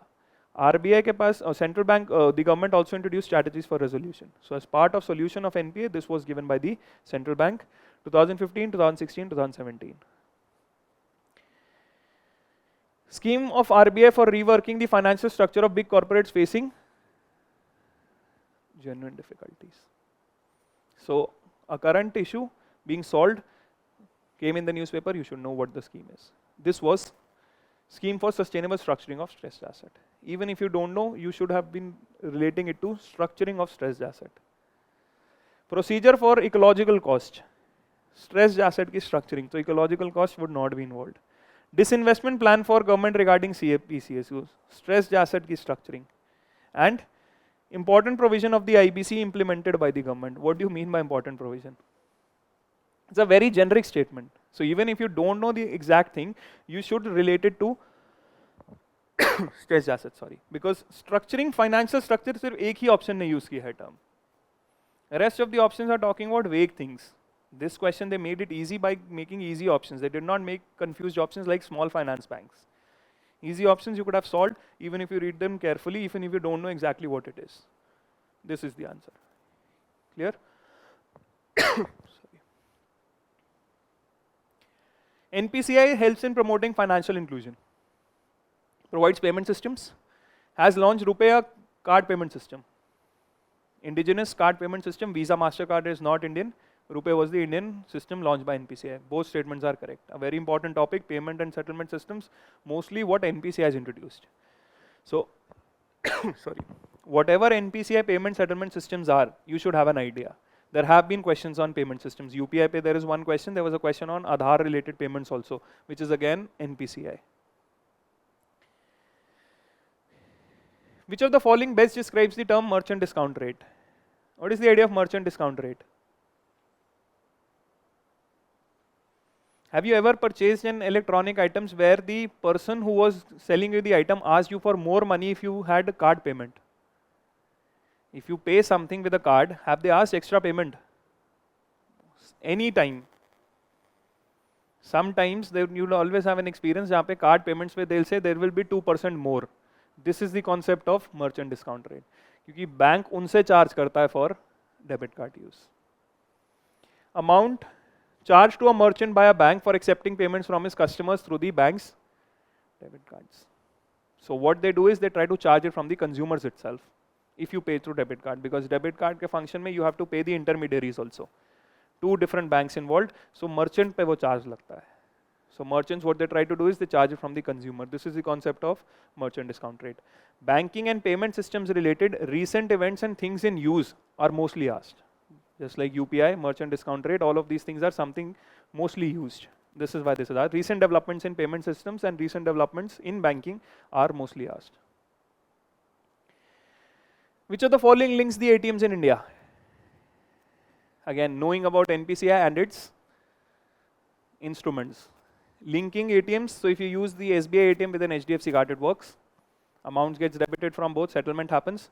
This happens because NPCI has developed an instrument called as the National Financial Switch. So instruments of NPCI are very important. You have multiple questions on NPCI and its instruments, payment and settlement systems. The National Financial Switch is the instrument which links all the ATMs in the country, so that settlement happens. Otherwise, there's a lot of fraud that can happen. You withdraw the money, but account में settlement नहीं हुई, तो वो फिर जाके check से भी निकाल लो. पहले ATM से 10,000 निकालो, 10,000 ही हैं, फिर जाके चेक से भी निकाल लो. तो ये अगर नहीं होगा तो ये possible है. Time lag हुआ, this can happen. So this is why NPCI very important for settlement systems. It has to settle in real time. Regulation in banking. Capital adequacy ratio is the amount that banks have to maintain in the form of their own funds to offset any loss that the bank occur if account holders fail to repay dues. Yesterday we discussed how banking is a risky business. Banks don't have the money if all depositors come. Fractional reserve, they have given something as loan, so they don't have all of the depositors' money at the same time. So if any failure happens at the bank, any small failure happens, that means all of the depositors will be willing enough to take their money back, because they know जो पहले पहुंचा उसको पहले पैसे मिलेंगे. Everybody knows this, bank does not have the money, so it's better to run to the bank than regret later. That means any small failure will lead to the complete collapse of the bank. That means to prevent this from happening, we should control the amount of risk bank is taking. We should have certain norms so that this bank run does not happen, because small failure will lead to collapse. So how do you protect against risk? A global committee, the Basel Committee on Banking Regulation, what they said was, to prevent the risk from happening and giving certain confidence to the depositors, ask the bank to keep certain capital aside,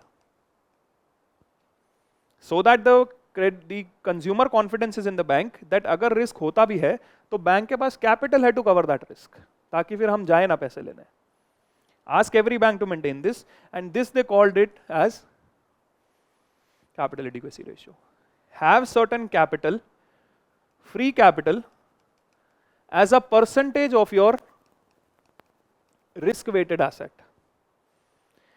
Bank assets are whatever investments they have made and whatever loans they have given. These are the assets of a bank. We discussed yesterday, asset is something which earns you income. Investment पे income है और loan पे भी income है. But in दोनों पे ही risk है. What if the people don't return the loan, or what if the investment fails? So as a percentage, you can attach a risk to them. Attach a risk, this becomes your risk weighted asset. As a percentage of this risk weighted asset, keep certain money aside. For example, Basel norm said 8% is what you have to keep. आपका जितना भी risk weighted asset है, उसका 8% आपको capital अलग रखना है, so that people have confidence. This is what they called as capital adequacy ratio. Keep certain free capital as a percentage of your risk weighted asset. What is risk weighted asset? All assets carry different level of risk. Assign certain weight to them based on your risk. So for example, you've given a loan 100 crore to one person who you think is very risky. So इसका risk automatically हो गया 0.8. You have given 200 crore loan to someone who is very credible in the market and is more probable to give you the loan back. उसका risk हो गया 0.3. Risk weighted asset. इसका total 8% आपको अलग रखना है, so that risk materializes, you have excess capital. Amount bank has to maintain in the form of their own funds to offset any loss that the bank incur if the account holders fail to repay dues. Loans are not paid, risk materializes. So I have capital to cover this risk. This is the concept of capital adequacy ratio. Now who will set this capital adequacy ratio? The regulator. वो बताएगा 8 रखना है, 9 रखना है, 10 रखना है. So will it be each bank or the RBI? Is the idea clear? Bank run, avoid, capture the risk. Capture the risk by having capital norms. RBI went one step ahead, also designed a supervisory framework on these, which was called as prompt corrective action.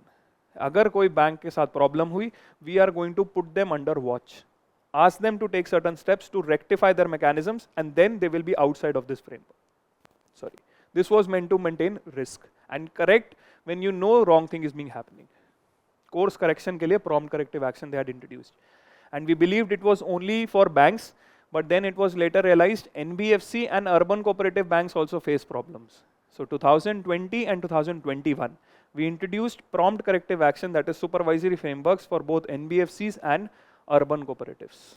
So it's not just for scheduled commercial banks, it also exists for NBFCs and urban cooperatives. This is the idea of capital and prompt corrective action. Regulation in banking. Answer here would be one only. Is it clear? Regulation in banking. With reference to governance of public sector bank in India, this question came because of the NPA problem. NPA problem, the first thing was recognition. Second thing was resolution. Third was giving money to the banks, recapitalization, and the fourth was reform. We had one question on resolution. The first statement is on recapitalization, the second statement is on reform. Any particular event happening in the economy that point of time, you will have multiple questions. Capital infusion in public sector banks has steadily increased in the last decade. Public sector banks were getting money because they lost money here. To do new business, they require money. Now, would you have steady increase in the last decade? हर साल ज़्यादा पैसा दिया होगा bank को. Only some particular years is where they face problems, so they would have got more money. Not necessarily every year. Therefore, not a steady increase.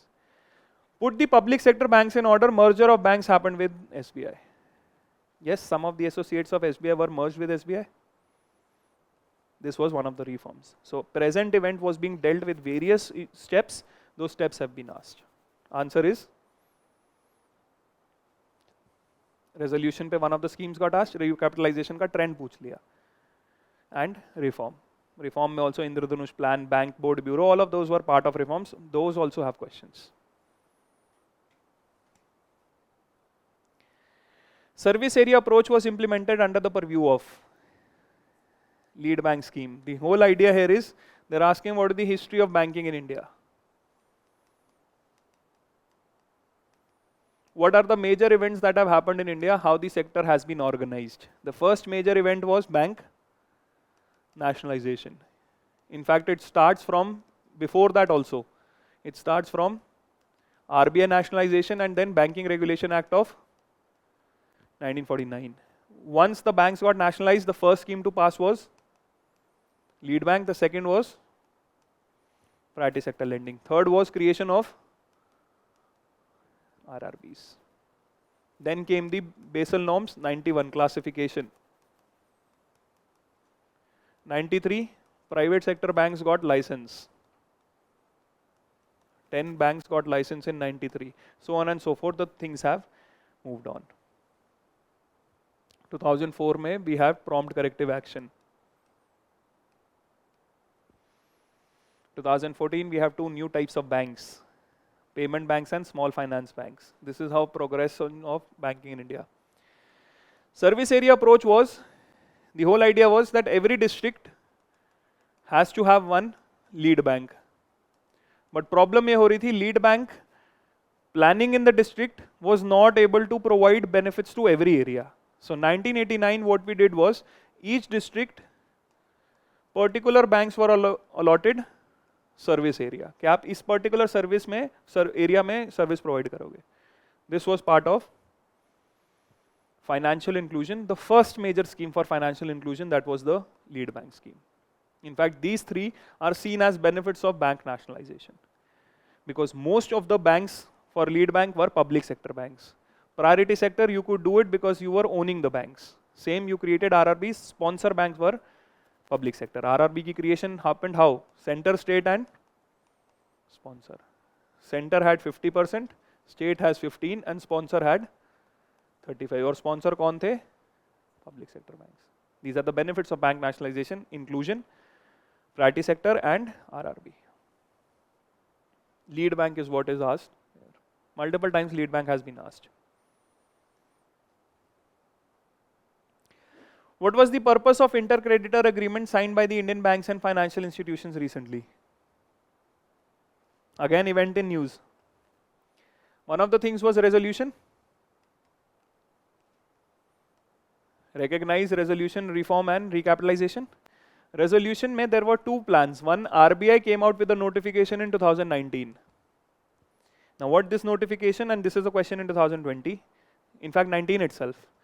Notification ये था जो पिछली resolution schemes हैं, joint lender forum, SDR and S4A, RBI cancelled everything and said if there is a problem, banks should sign an intercreditor agreement and then plan for resolution. Also for resolution, there was a Sunil Mehta committee set up by the government, which proposed a 5-pronged approach, which was known as Project Sashakt. So resolution में RBI भी काम कर रहा था और government भी. Government की एक committee ने बोला Project Sashakt. According to them, if the loan is up to 50 crores, that means the bank itself can solve the problem on its own. Resolution can happen through the bank itself. If the loan is 50 crore to 500 crore, then those people who have given the loan, they will sign an intercreditor agreement and develop a resolution plan. Those having 500 crore to 2000 crore can go to asset management company. Those having more than 2000 crore, they should go to IBC. So again, an event that happened in the news, this Project Sashakt came, this was intercreditor agreement.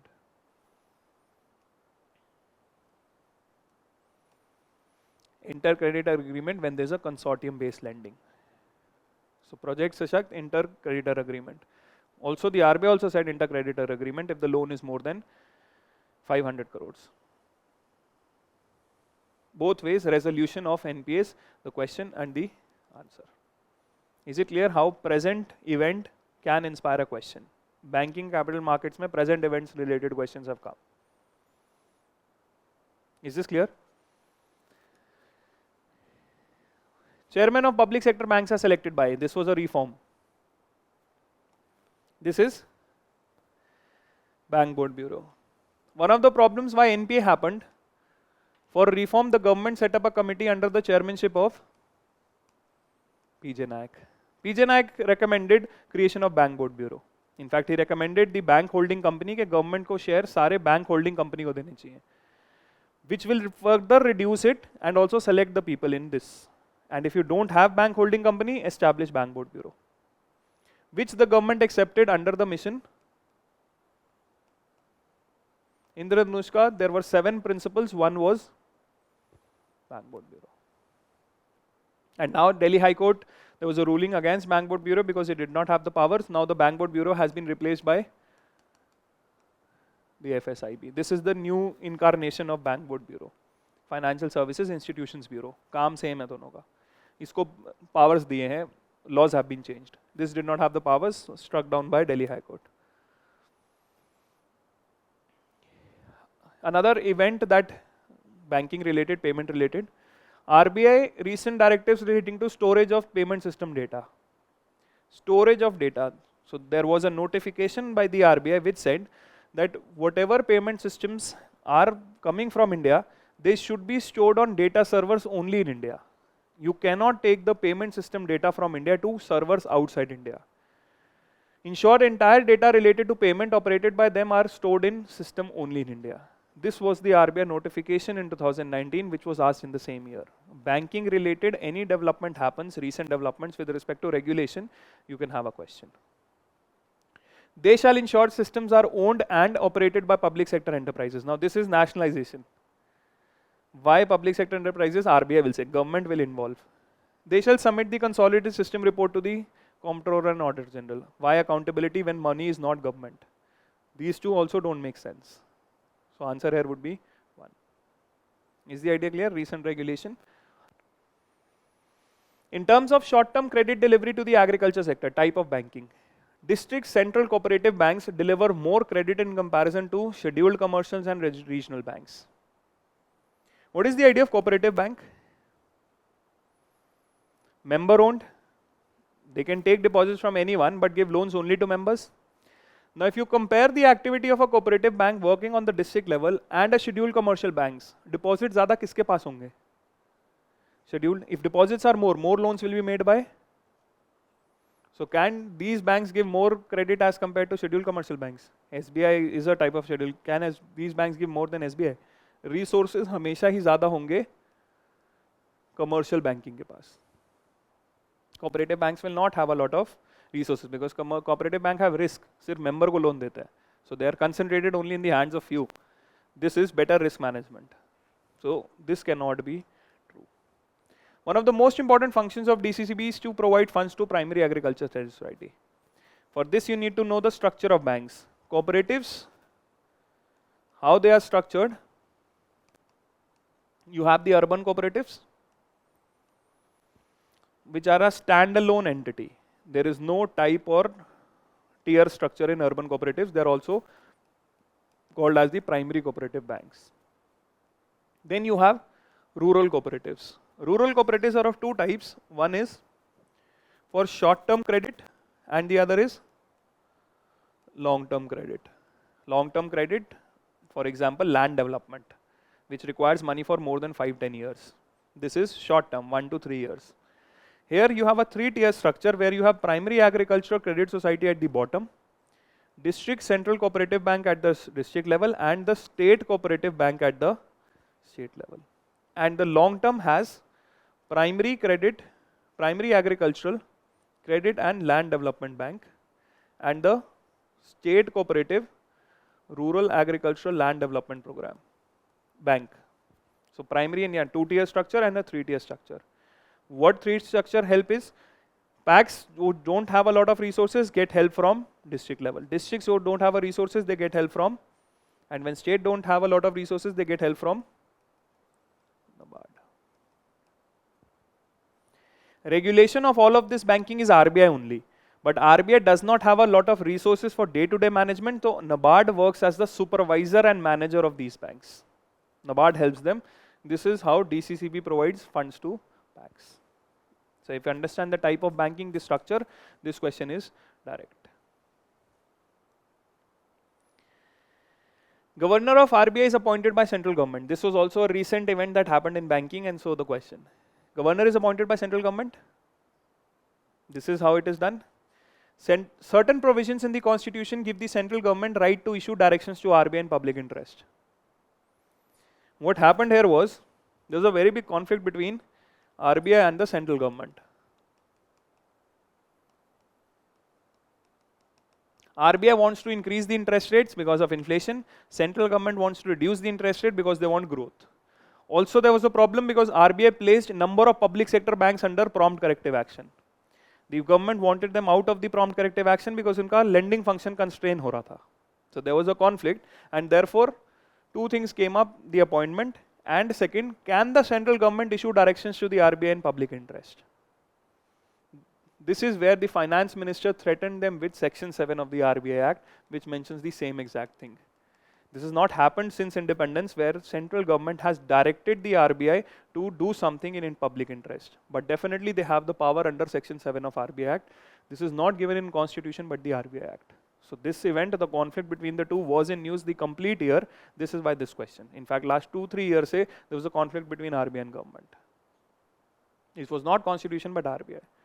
Governor draws its power from RBI Act. This is true. 1 and 3. So any recent event that happens in the Indian economy, whether it is agriculture, whether it is industry or banking, you will have multiple questions. Since 2017-16 onwards, we had problem of NPA. Maximum questions were centered around NPA. Recognition ho, chahe resolution or even reform. Most questions on that only. Conflict between RBI and government started from the NPA problem. This is reached up to section 7. Though the government did not use it, but definitely threatened the use of this. This is why the statement.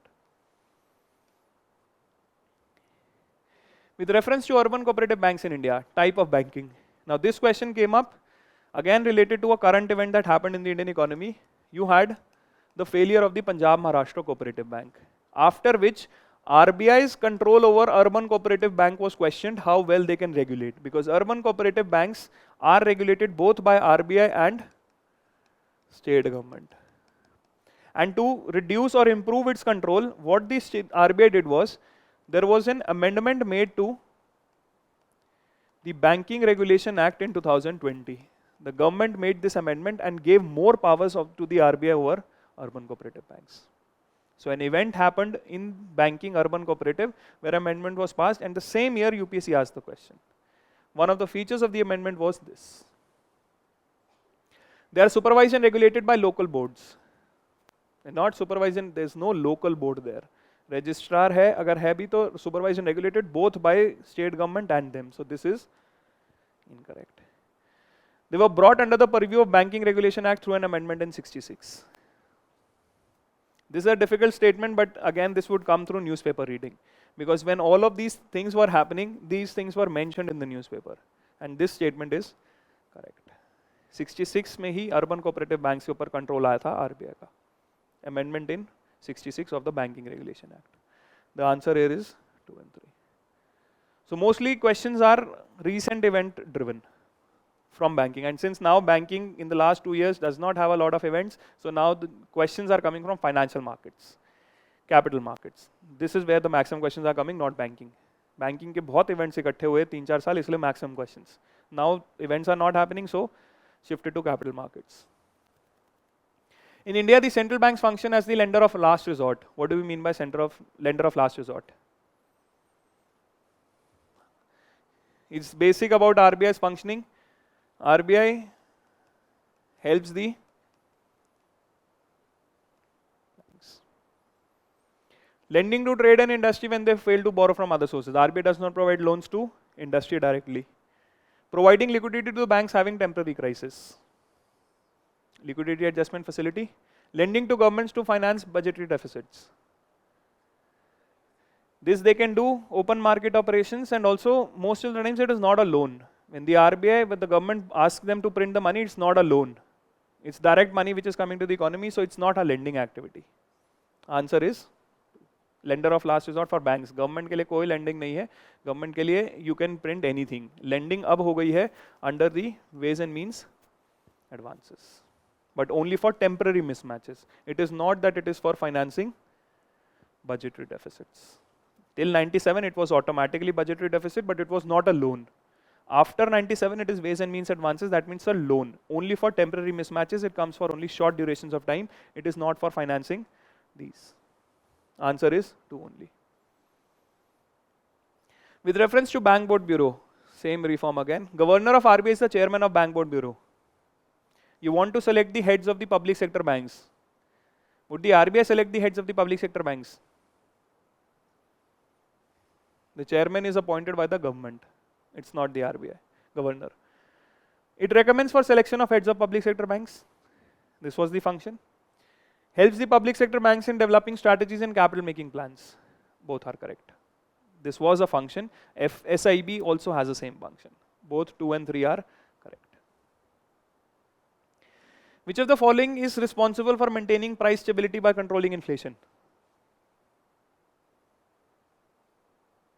Very difficult question. So what is difficult here? Who controls price stability? RBI, Reserve Bank of India. Is it clear? Banking related. Mostly types of banks and recent developments. Same thing with financial markets. Financial markets, questions are on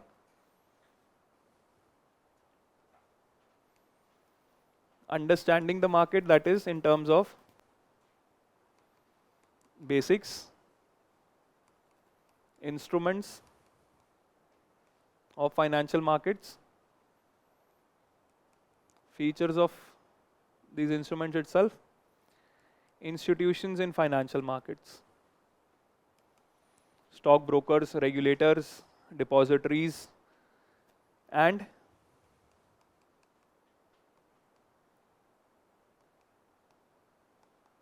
so traditionally money market क्या है, capital market क्या है, उनके instrument क्या है, instrument के features क्या है, institutions क्या है money market में, credit rating agencies, the depositories, stock exchanges, all of these things New developments, if any new instrument has been introduced, any new feature has been introduced, regulations have been changed. Institutions also means adding the feature of, but mostly it is centered around instruments and its features. Financial market, mostly question is on instrument and its features. Capital market instruments, money market instruments, features of those instruments. Again, this topic is only important for prelims. You don't have questions in mains on this. Both bond and debt market, or debt and equity market, questions are based on this. National Investment and Infrastructure Fund. This question was asked in 2017.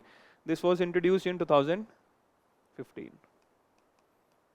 Government of India Fund to investment in infrastructure. 2015-16 budget introduced this fund, and the government was providing 49% of its equity, that is up to 20,000 crore. Maximum iska paisa ja sakta hai till 40,000 crore from other sources. This was the idea of the plan. Organ of Niti Aayog, directly under the Ministry of, she is the chairman of the National Infrastructure Investment Fund.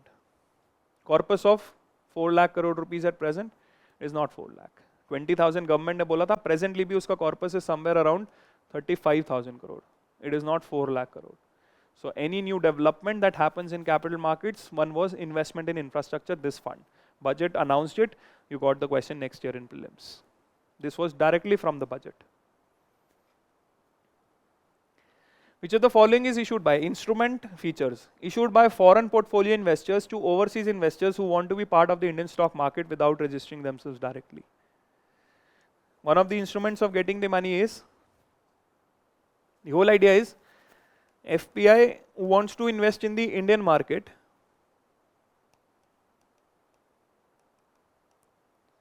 whoever wants to invest in the Indian market has to register with SEBI. But there are certain funds who want to invest in India but don't want to get registered with SEBI. So what they do is, they put their money here, they put their money here. In return, they issue them participatory notes, जिनकी value आ रही है जो भी यहाँ पे उन्होंने shares खरीदे उनके पैसे से. They gave the money to them, they gave the money to the Indian market, and in return bought shares. They did not issue them the shares, they issued them P notes whose value was coming from these shares. This is referred to as, so basics, instruments in the capital markets. Most 90% of the questions are on instruments only. It is a participatory note. Is the idea clear? Derivative instrument, offshore derivative instrument. Again on instruments, money market this time. Commercial paper is a short-term unsecured promissory note. Money market, the idea of money market is, money has to be taken only for up to 1 year. When the corporates want to take money up to 1 year through a bond instrument, it is referred to as short-term promissory note up to 1 year. Certificate of deposit is a long-term instrument issued by RBI.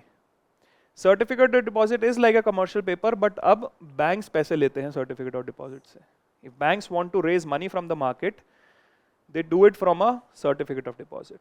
It's commercial paper for corporates, for banks it is certificate of deposit. It is not by RBI.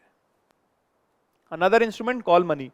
Short-term finance used for interbank transactions. Interbank money is call, notice and term up to 1 year.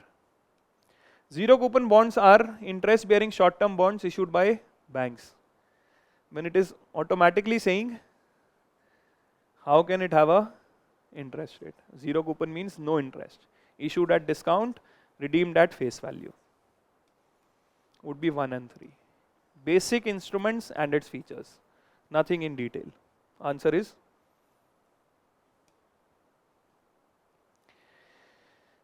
which of the following, consider the following statements with reference to India. This year, 2021, the government introduced a scheme called the Retail Direct Guild Scheme. Under this, retail investors can open direct account with the RBI and buy the government security issued for the first time directly. एक retail direct scheme है जिसमें आपका account खुलेगा direct RBI के साथ. So whenever there is a primary issuance of government security, you can buy directly. This was a scheme introduced in 2021 and the question came in the same year. Retail investors through demat account can invest in treasury bills and government in primary market. This was the whole idea. Directly आप primary market में खरीद सकते हो. The negotiated dealing order matching is a government securities trading platform from RBI. Now why this is a very difficult institution asked, because ये सारी dealing NDS OM पे ही होती है. So this was a related fact कि अगर ये match होगा order तो कहाँ पे होगा, वो selling और dealing यहाँ होती है. So institution is mentioned in the scheme itself. So any order which you will get, you will place an order for getting the security. How much you will get will depend on this platform you will come to know. The negotiated dealing system order matching platform. Central depository services. Now this is a related concept. Whenever any investor wants to invest in any shares or bonds in the stock market, how does the investment take place? It has to happen through a broker first. And whenever you place a order, do you get physical paper? Bond or shares ka, do you get physical paper? How do you get the asset? Whenever you place an order for any shares, for example, you wanted to buy 100 shares of SBI. You placed an order. So did you get 100 shares in paper form, physical form? No. In what form did you get? It is demat, that is dematerialized. It's not in physical form, dematerialized. अब किसी भी stock market पे सारे के shares and bonds, all the shares and bonds being traded, they have to be held in demat form. Who will hold them? This is the function of a depository. Both the stock exchanges in India have their own depository which holds all the securities in dematerialized form. Investors will get access to this demat through a depository participants who have their account with the depository. So you open your account with them, they have the account with depository. There are two depositories in India, the Central Depository Service Limited and the National Service Depository Limited. This is for Bombay Stock Exchange, this is for National Stock Exchange. Holding all securities in demat form. So just you have to know the organization of the sectors. What are depositories? Central Depository is jointly promoted by Reserve Bank and Bombay Stock Exchange. Reserve Bank has no role. There is no role of the Reserve Bank here. Answer here is 1 and 2. So knowing the structure of the stock markets is getting the answer depository and depository participants. Is it clear? Inflation index bond, instruments and their features. What is the idea of inflation index bonds? Whatever return you get, both principal and interest, they will be linked to an inflation index, so that your returns are protected. Because bond के साथ problem है, bond, if 100 rupees has been given, 100 will be returned. So there is no protection against inflation. Interest payments are also not getting inflation protection. Inflation index में you are going to link it to inflation so that your returns are protected. Government can reduce the coupon rate on its borrowings by way of this. How can the government reduce this? On the government bond, you are paying interest plus you are paying the inflation rate. So if government is successful in controlling the inflation rate, will the government offer lesser return? For example, on a bond, the government says 5% interest rate है, plus जितना भी CPI है वो भी return देंगे. तो अगर CPI 6% है, they will have to offer more. But if CPI is 4%, they will have to offer less. That means if I control the inflation, I will reduce the coupon rate. So the link, it was linked to inflation. So if I control inflation, I will have to give less. So the government can reduce. It provides protection to the investors from uncertainty regarding interest received as well as the capital gains are not taxable. Taxable feature पे ही mostly questions आता है. Why will they not be taxable? What is the reason? Why will the government give them a tax exempt status? They are completely taxable. They are not taxable. मतलब taxable है. This statement is wrong. Answer here is 1 and 2. So taxable status the government will only give when the government wants to promote that type of investment, that type of savings instrument. Why will the government want to do this? Why will the government lose tax on the interest income which you earn here? In India, credit rating agencies are regulated by RBI. Credit rating agencies are those which rate institutions. How will you give money to the bond? if you don't know whether the company is credible or not. If you want to invest in a bond of a company, how will you know the company is credible? Credit rating agencies assign ratings to them. Just like you have CIBIL score, credit score for loan purposes, you have for investment in bonds, you have rating agencies. They're regulated by RBI. Would they be regulated by RBI? Regulated by SEBI. You eliminate one, you get the answer. Rating agencies, ICRA is a public limited company. Yes, and Brickwork Ratings. ये question इसलिए आया because Brickwork Ratings का 6 महीने के लिए license cancel किया था SEBI ने. SEBI found certain wrongdoing with Brickwork Ratings, cancelled their license. This is why the question is asked. So recent development in the capital market, you can have a question. Broader, if you know regulations, you would have solved this question. With reference to convertible bonds, feature in capital markets. What are convertible bonds? The whole idea is that your bond can be converted into a fixed number of shares.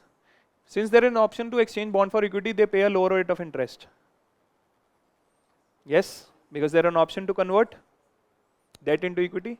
Option to convert to equity affords the bondholder a degree of indexation to rising consumer prices. How is it giving benefit of indexation? Consider a bond does not give inflation indexation. क्योंकि अगर 100 रुपए आपने दिए हैं bond में तो after maturity you are going to get 100 rupees plus interest only. That means ये 100 rupees तो सेम ही है, इंडेक्सेशन बेनिफिट नहीं मिला है. But we are saying if you convert bond into shares you will get the impact of inflation. How? Say for example 100 rupees का bond है and I say at the maturity you take 100 rupees और you take 10 shares. So how is 10 shares offering a degree of indexation? Yes, because this share price will reflect the market price of today. That means I can get the benefit of inflation हुआ तो bond price share price can increase. So there is an option of indexation which is not present in a bond. So because the share price will reflect what is happening in the market today. So after 1 year you can take 10 shares or you can take 100 rupees. So market value is what is reflected through inflation also. So the answer here would be option to convert gives a degree of indexation to rising prices. Again, features of an instrument.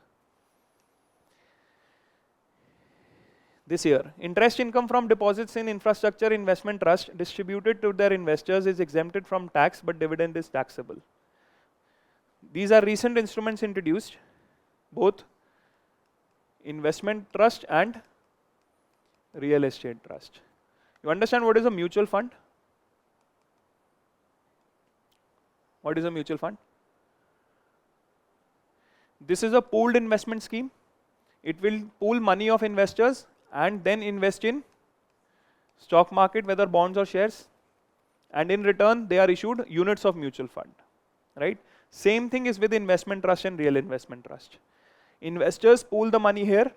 They invest money in infrastructure and they invest money in completed real estate projects. The same idea of a mutual fund is this. Again, exempted from tax. Why would the government exempt them from tax? There is no rational or logic for exempting them from tax. The government is not giving any tax benefits here. So this statement is wrong. They are recognized as borrowers under securitization and reconstruction of financial assets. What is the Sarfazi Act? Sarfazi is loans given to certain company. This also will be covered as a borrower in Sarfazi. They have also given money, will be covered in which are recognized as borrowers. Who have taken money from the investors, this is correct. The answer will be development in the economy, recent developments, any instrument related. You can have features of the instrument asked in the paper. How many of the above are included in capital markets? What is the difference between money market and capital market? Money market up to 1 year, capital market long term. So long term, treasury bill is long term, short term. Call money. So these two are money market, government bond and stock market are capital, only two. So very basic features about instruments or what the organization of the sector is. Institutions kya hai? In the context of finance, the term beta refers to. This was slightly difficult. One-off question in capital markets this year itself, this was difficult to know. Because mostly the question has been centered around instruments. Specific term related is something we don't do. It is a numerical value that measures the fluctuations of a stock, overall stock market. This was a difficult question because mostly capital markets ka, the preparation is centered around instruments and their features. Organization of the sector and this. This is one of question difficult. Reading the newspaper can help you solve this, but too specific. This is what was financial market. Is the idea clear? Instrument related and organization of the sector. And if there is a recent development in this sector with respect to regulation or with respect to new scheme, that have to be prepared. New developments to is Sara Indian economy mein you have to prepare. They are probable questions in all sectors. Next is agriculture. Agriculture, what are the topics? The organization of sector, basic idea,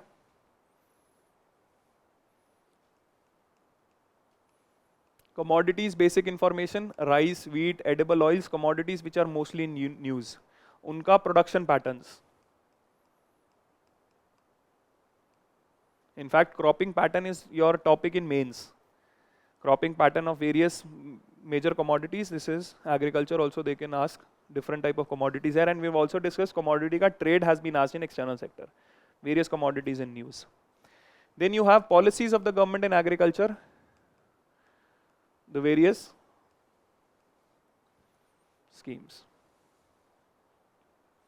यहाँ organization of sector में जो complete analysis है agriculture का, क्या क्या problems हैं, and why those problems exist, and what the policies and schemes are in the sector, and if you have any institutions here which are implementing these policies or schemes.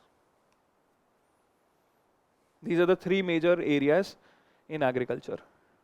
Policy schemes include everything: subsidies, MSP, PDS mechanism, NFSA, any national nutrition mission, all types of policies and schemes. In fact, most of the questions are on schemes itself, policies and schemes. Is it clear? Which of the following are objectives of National Nutrition Mission? A very important scheme. This has now been renamed as the Poshan Abhiyan. Very important scheme. It has multiple features. Any type of scheme can be covered there. National Nutrition Mission broadly. And particular scheme, again you have 4 factors: ministry, eligibility or target population, objective and features. Mostly question यही आएगा कि scheme कर क्या रही है और scheme करेगी कैसे. Why the scheme and how it will achieve whatever it has targeted to achieve. This is the parameter. Most of the schemes will be covered here itself. This objective and features. You can see this one is on features, objectives. Create awareness relating to malnutrition among pregnant women and lactating mothers. Poshan Abhiyan ka one of the components is also ICDS. So this is part of National Nutrition Mission. Reduce the incidence of anemia among young children, adolescent girls and women. Anemia and Janni Suraksha Yojana. These 2 problems which are part of ICDS, every year there is a statement on that. Every year. Janni Suraksha Yojana ही 3 बार पूछी हुई है. This year they have also added Anemia Mukt Bharat. So nutrition related scheme, Poshan Abhiyan, ICDS, midday meal, NFSA. These 3 have been multiple times covered in the news, covered in the exam. Promote consumption of millets, coarse cereals and unpolished rice. Promote consumption of poultry eggs. Specific promotional activities नहीं है. Broader objective है awareness. Specific consumption related activities नहीं है. Answer here is, but again this has to be prepared. Otherwise you can't take a guess in the exam कि ये हो सकता है, हो कुछ भी सकता है.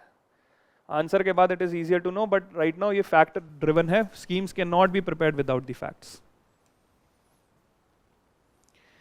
What are the advantages of implementing National Agriculture Marketing Scheme? Again a scheme. One of the important topics is marketing of agriculture produce given in your main syllabus, APMC and related problems. So to solve the APMC problem, we have one of the solutions which was, what is ENAM doing? One platform for all the APMCs that are present in the country are linked on one digital platform so that farmers and traders can trade effectively here online, transparency.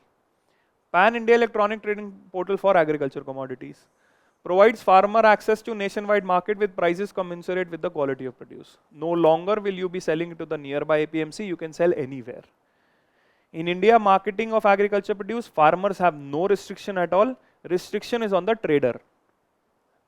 Ek state mein, one license in each state, the trader has to take the license. So if here the trade has to happen between two states, the trader has to have a license both places. Farmer can sell anywhere. There is no regulation on the farmer.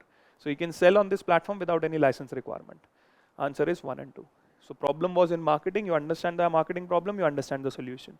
Features of this. The nationwide soil health card scheme. One of the problems is the lack of fertility. The farmers don't understand what the nutrient content is, and indiscriminate use of fertilizer. Why? Because there is a subsidy given by the government on fertilizers. The nationwide soil health card scheme aims at expanding the cultivable area under irrigation. Is it related to irrigation? Enabling the banks to assess the quantum of loans to be granted to farmers on basis of soil quality. Yes. Now see what could be the rationale behind it. That means जिसकी soil quality खराब है उसको पैसे नहीं मिलने चाहिए. If the soil quality is bad because of any reason, they should not get loans. Should they not be getting any loans? They should. So why would this be correct? Soil health card is only to help the farmers to know what the nutrient content is so that he can effectively use the fertilizers.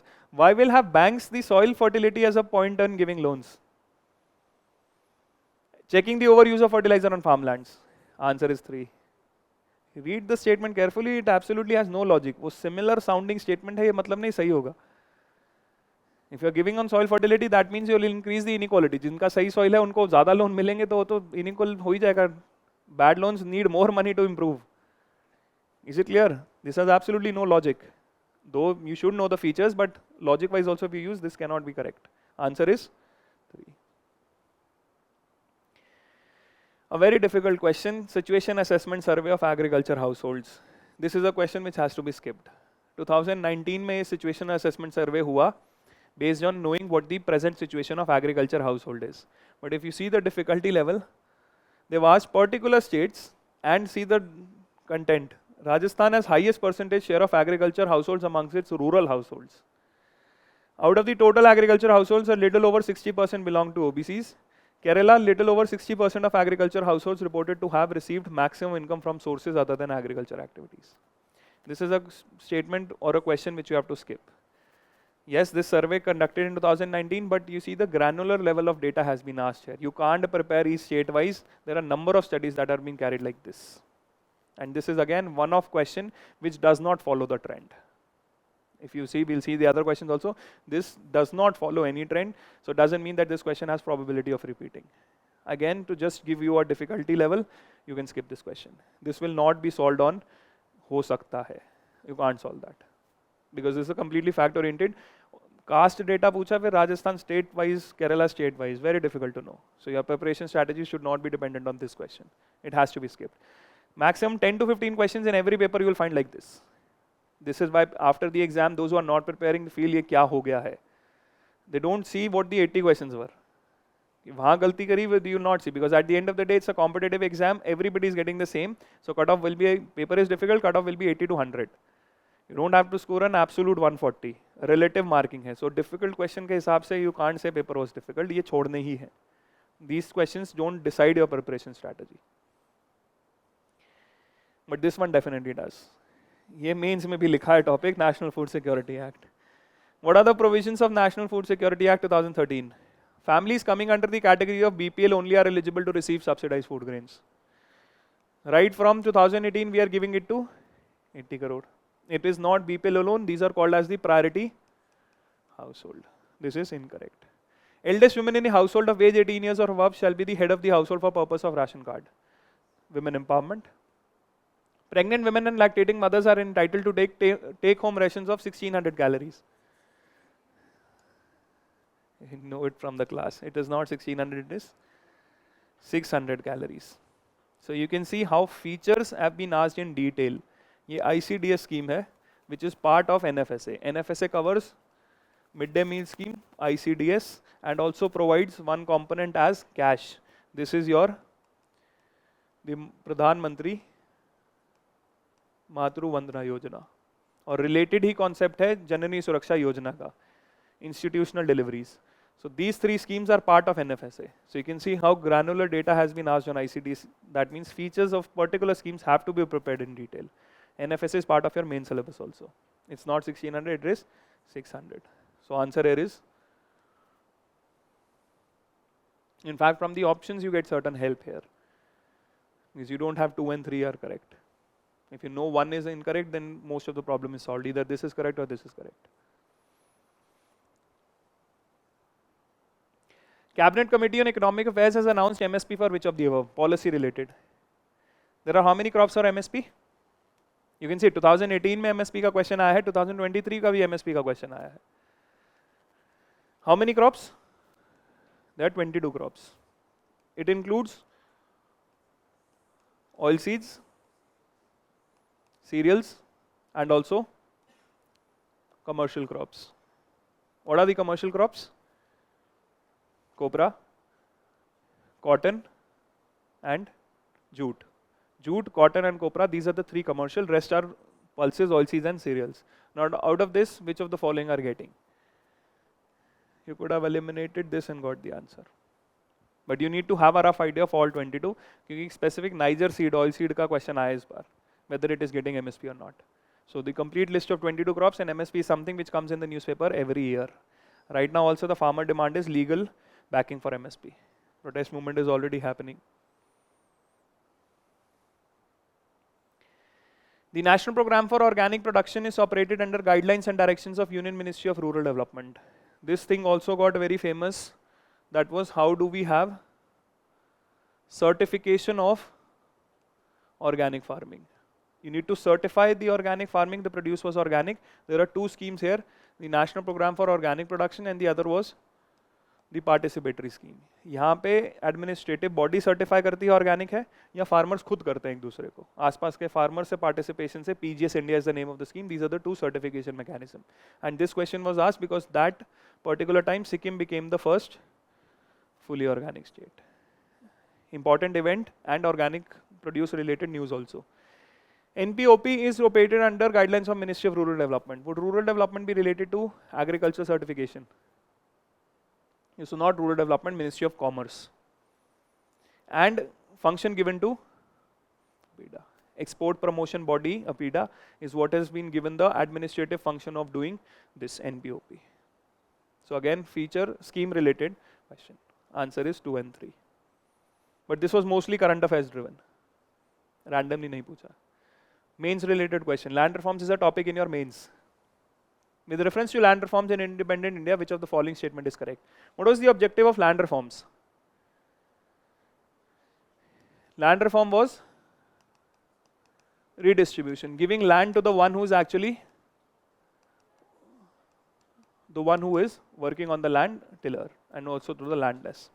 Sealing laws were aimed at family holdings and not individual holdings. It's a very difficult statement. Failure of sealing इसलिए हुआ because it was on both family and individual. It should have been on family or individual. It should be on family. States did mostly on individual. So the land remained in the family itself. 1971, there was a reform committee. Remember, 4th 5-year plan talked about redistribution. तो उन्होंने land sealing के laws भी reform किए. It should be on family and not on individual. But states had it on both. So this statement is not correct. It's not necessary. Not a lot of states passed it on individual.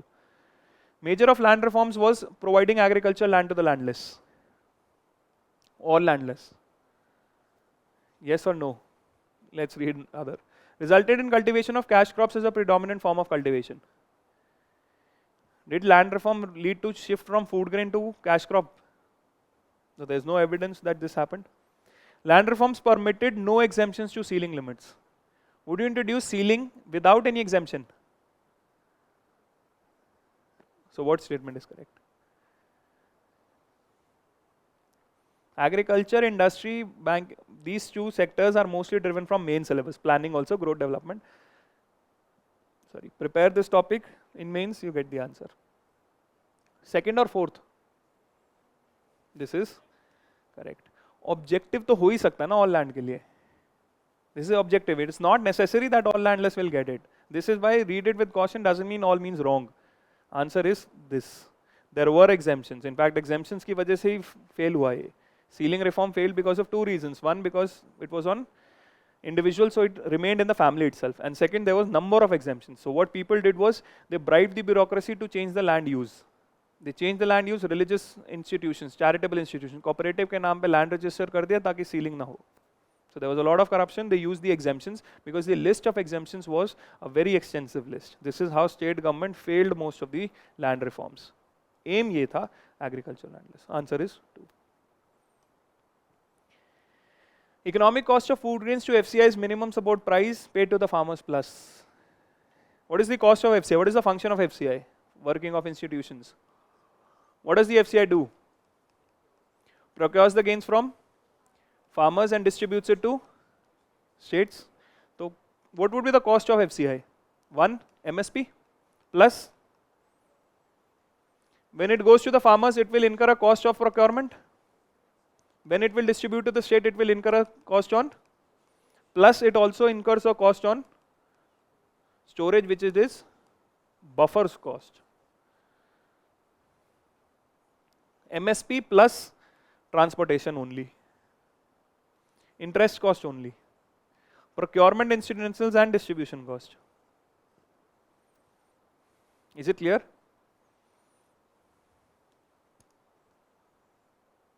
Which of the following are affecting the price of rice in the recent past? Price of rice in the open market. MSP. How will MSP impact the price? MSP increase, market price can also increase. Because farmers will be willing to give to the government, market will have to increase the price. Government's trading. If the FCI starts selling grain in the open market sales scheme है, अगर price बहुत बढ़ जाते हैं, तो can the FCI sell the grains in the open market? If the price of the grains increase too much, can the FCI deal in the open market? Yes, there is a scheme for it. Open market sales scheme. Last year से कर रहे हैं. Karnataka government asked for extra, they stopped doing it. Open market sales scheme, they do trading. Government stockpiling. If the government piles up on more, will you have less availability in the open market? Consumer subsidies. If the government gives it for 0, impacting the price. All 4 have an impact. Answer is 1, 2, 3. Just knowing about how prices work. Last 1 year, all 4 policies have an impact. Under the Kisan Credit Card Scheme, short-term credit support is given to the farmers for which of the following purposes? Feature, soil health card, national food security, your ENAM, Kisan Credit Card. All of the schemes in agriculture have been asked. Working capital for maintenance of farm assets. In fact, the answer comes from this also. Now, short term, combine harvesters, tractors and mini trucks. Would it require short term credit? Consumption requirements of farm households. Now this was tricky. Consumption requirements have been given, but construction of family house does not get money. This was the idea. But again, this cannot be solved on ye ho sakta hai. You need to know the features. Because these are very tricky statements. Consumption requirements, are they for agriculture purpose? And also this. This could be solved because of short-term credit. But otherwise, this is a difficult question. If you don't know the features, you would not be able to solve it. The answer would come from if you eliminate 5. 1, 3 and 4. Is it clear how schemes have to be prepared? MSP policy. In case of all cereals, pulses and oilseeds, procurement at MSP is unlimited in state. Does the government procure everything? Only for rice and wheat it has unlimited, but for all cereal, pulses and oilseeds it does not have unlimited. In case of cereals and pulses, MSP is fixed at a level to which the market price will never rise. What is the concept of MSP? What is the concept of MSP? This MSP is given as a guarantee that if the market price fails, you can come to the government and take this at MSP. So that means this fails, only this can help. So that means this is the floor price or the maximum price. This is the minimum. This is why it is a, now the statement is saying at a level to which market price will, so that means it's asking whether it is a ceiling price or not. It is not a ceiling price, it's a floor price. So statement is, answer is, the whole idea of MSP was if the market fails, you can sell it to us. At present, retail price of chemical fertilizers is market driven and not administered by the government. Does the government set the price for fertilizers? Yes or no? For urea it does, for rest of the fertilizer it does not. Statement is wrong. Not administered, urea ka is administered by the government. Ammonia, which is input of urea, is produced from natural gas. This is a basic science question. Natural gas is the feedstock for ammonia. There are two feedstock which can be used. One is natural gas, the other is naphtha. Government had a policy to shift from naphtha to natural gas. This is why this question. Sulfur, which is a raw material for phosphoric acid, is a byproduct of oil refineries. Yes, crude oil mein one of the component is sulfur. Answer is 2 and 3. Is it clear? This is just basic science information. In fact, this comes from your policy also because the government wanted to shift the units from naphtha to natural gas. The government had a different NPS strategy to move from natural gas to this. It was only the new urea strategy, the NUS. उसके 3 components थे, तीनों में यही था कि natural gas से produce होना चाहिए urea. Small farmer, large field. India has a problem that most of the farmers are small and marginal. That is, their land holding is less than 2 hectares, 86%. Then how do we solve the problem of small and marginal farmers? Because their land size is small, their input cost will always be high. This is a problem. So how do we solve this problem? Consolidation. No, consolidation is to the same owner. It is cooperative. Cooperative का ही concept है. All the farmers bring your land together, small farmer, large field. Understand the problem of the Indian economy, especially agriculture, and its solution. This was practiced in Odisha for giving these benefits to the farmers who had small land fields. Bring the land together, small farmer, large field. Many marginal farmers in an area organize themselves into groups and synchronize and harmonize selected agriculture operations. One of the biggest problem in India is small farmers. Uska solution is this. So again, mains ka you do the preparation, you'll be able to solve all such type of questions. Vietnam में बहुत practice होता है, वहीं से आया in Odisha also. The government of India provides MSP for Niger seeds. So this was not a difficult question. 18 में already they have asked a question on MSP. So you had to know the 22 crops and where do they lie, Kharif, Rabi and commercial. Its cultivated as a Kharif crop. So these two are related. MSP you should know and also this. Both are correct. This was slightly difficult. But again, if you know 2 statements, you have 2 options. Or only 2 or all 3. So here you can take a risk. Rest of the statements you don't know. यहाँ पे तो you should have known because 2018-19 they had asked a question on MSP and the crops. So Niger seed is one of the crops and it is used by tribal people. 3 statements are correct. So this was a related question to what was asked in 2018. Is the idea of agriculture clear? Organization of agriculture and mostly schemes and policies. You can see maximum questions were on schemes and policies. Same thing in industry. Industry, the organization of various sectors of different industry, and maximum questions on again schemes, policies. And what do we talk about organization of sectors? Unka production scenario kya hai? And also one very important concept here is employment. Employment related concepts have been asked here. Employment and also for getting employed in the industry you also need. So skill or employment related programs have been asked multiple times in this paper, specifically in industry. And if there are any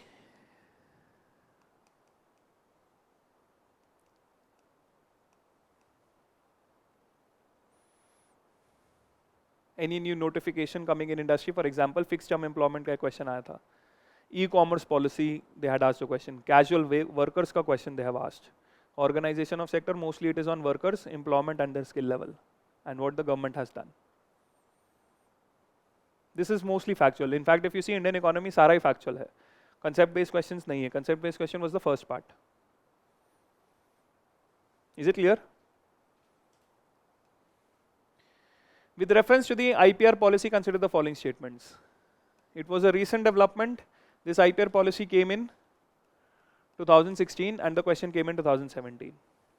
A new policy in terms of IPR protection. It reiterates the India's commitment to Doha Development Agenda and TRIPS agreement. TRIPS related hi hoga jo hoga. Department of Industrial Policy is the nodal agency for regulating IPR in India. This is also correct.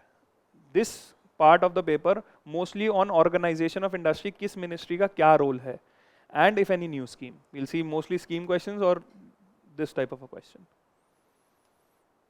Agriculture में तो they were very less with respect to ministry, but यहाँ पे बहुत है because sectors बहुत सारे industry में. Different sectors have different ministries. Quality Council of India, jointly set up by the Government of India and industry. Now why Quality Council of India? Because this Quality Council of India conducts the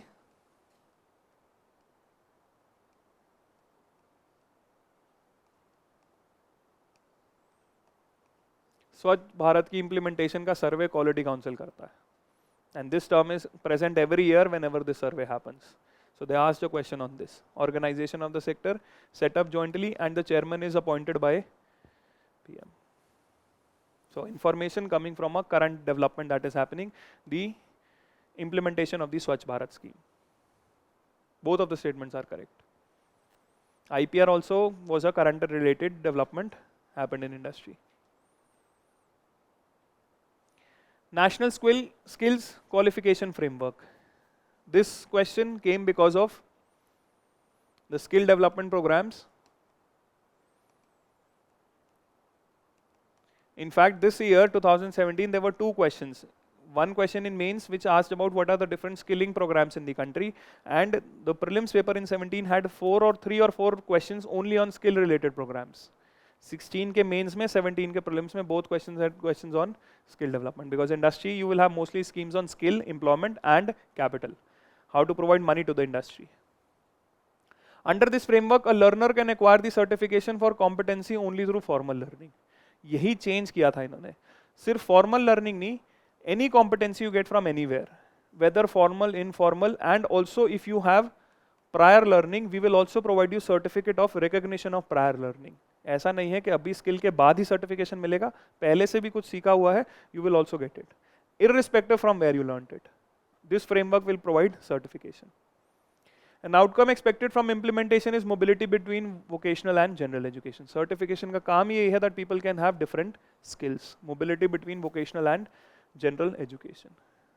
Skill India में there were number of programs, NSFQ, National Career Service, all of those have been asked here. Answer here is 2. Irrespective, certification will come. Whatever competence you have in terms of whatever knowledge you have, whatever skill set you possess, and whatever aptitude you have. इस competency की testing ही NSQF है.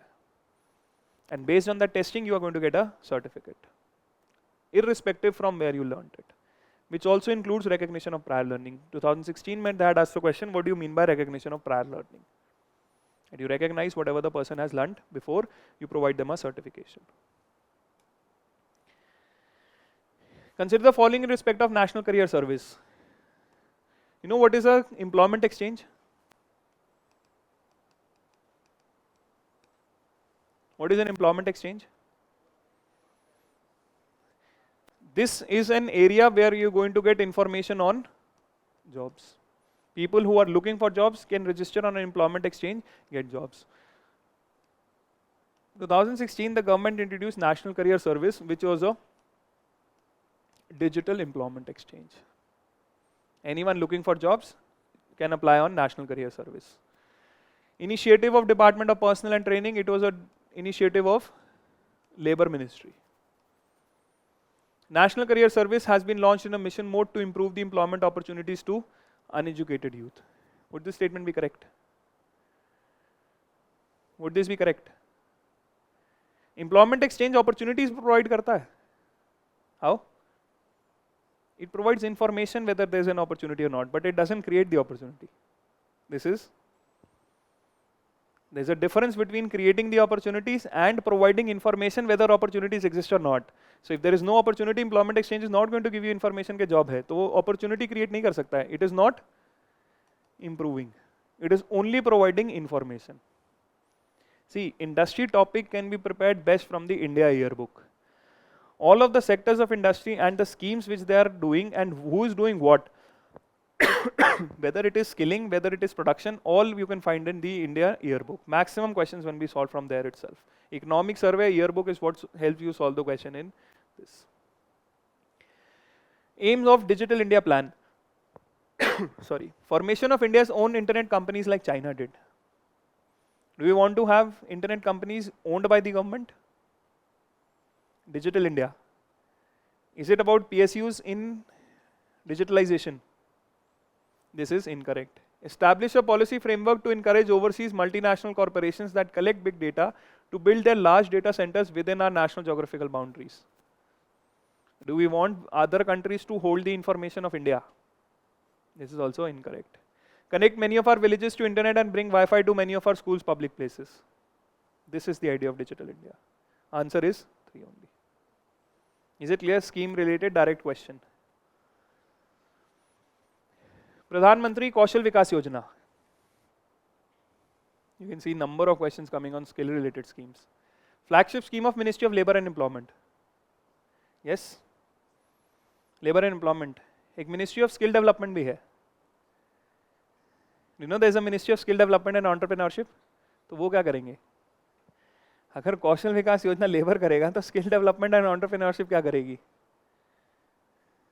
Is it clear? India yearbook is the information source. It, among other things, will also impart training in soft skills, entrepreneurship, financial and digital literacy. This is the whole idea. Skill India, the major scheme is Pradhan Mantri Kaushal Vikas Yojana. This is correct. It aims to align the competencies of the unregulated workforce of the country to the NSFQ. The whole idea of this national skill qualification framework was to provide them certificates. So answer here is 2 and 3. Is it clear? Ministry of Skill Development and Entrepreneurship is a separate ministry. This is why India yearbook. It will tell you the complete information and also give you the ministries which are implementing what. Atal Innovation Mission is set up under Niti Aayog. 2 attached offices of Niti Aayog. One is Development Monitoring Evaluation Office. The second is Atal Innovation Mission. Creation of new ideas, Niti Aayog. Coal sector was nationalized by the government of India under Indira Gandhi. Yes, 1973. Coal blocks are allocated on lottery. 2018 onwards, they are done through auction. There is no lottery. There is an auction which happens. India imported coal to meet the shortages, but now India is self-sufficient in coal production. Is India self-sufficient? 3 is wrong. You eliminate 3, you get the answer. 1 is correct. Is it clear? It's not lottery, it is auction based. As per the Industrial Employment Central Rules 2018. Why this question was asked, introduced in 2018, the question came in 2020, 2019 or 20. Because we have a problem of significant amount of casual workers which can be removed anytime. They don't have any protection given to the permanent workers. On one end you have permanent workers and the other end you have casual workers. Wages are not fixed, you don't have working conditions being fixed, and also you don't get any social security. The government found out a solution between casual and permanent. The government introduced the concept of fixed term employment. Now the idea of this fixed term employment was the labor will still be casual, but till the time he is casual, he is going to get all the benefits of the permanent employee.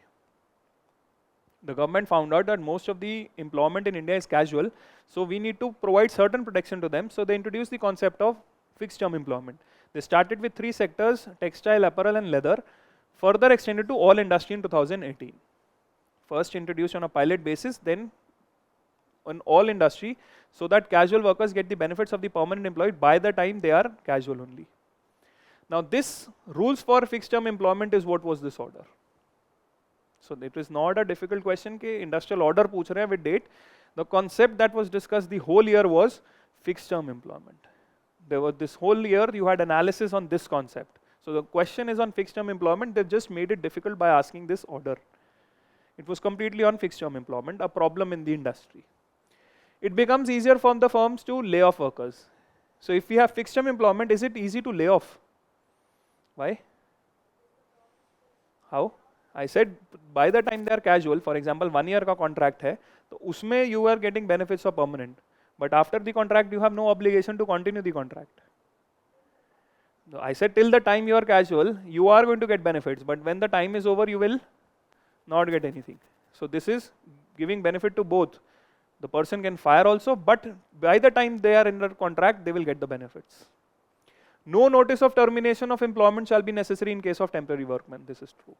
ये part था FTE का कि पहले बताना जरूरी नहीं है, contract 1 साल का है तो 1 साल के बाद हम रिन्यू ना करें. This is the industry call.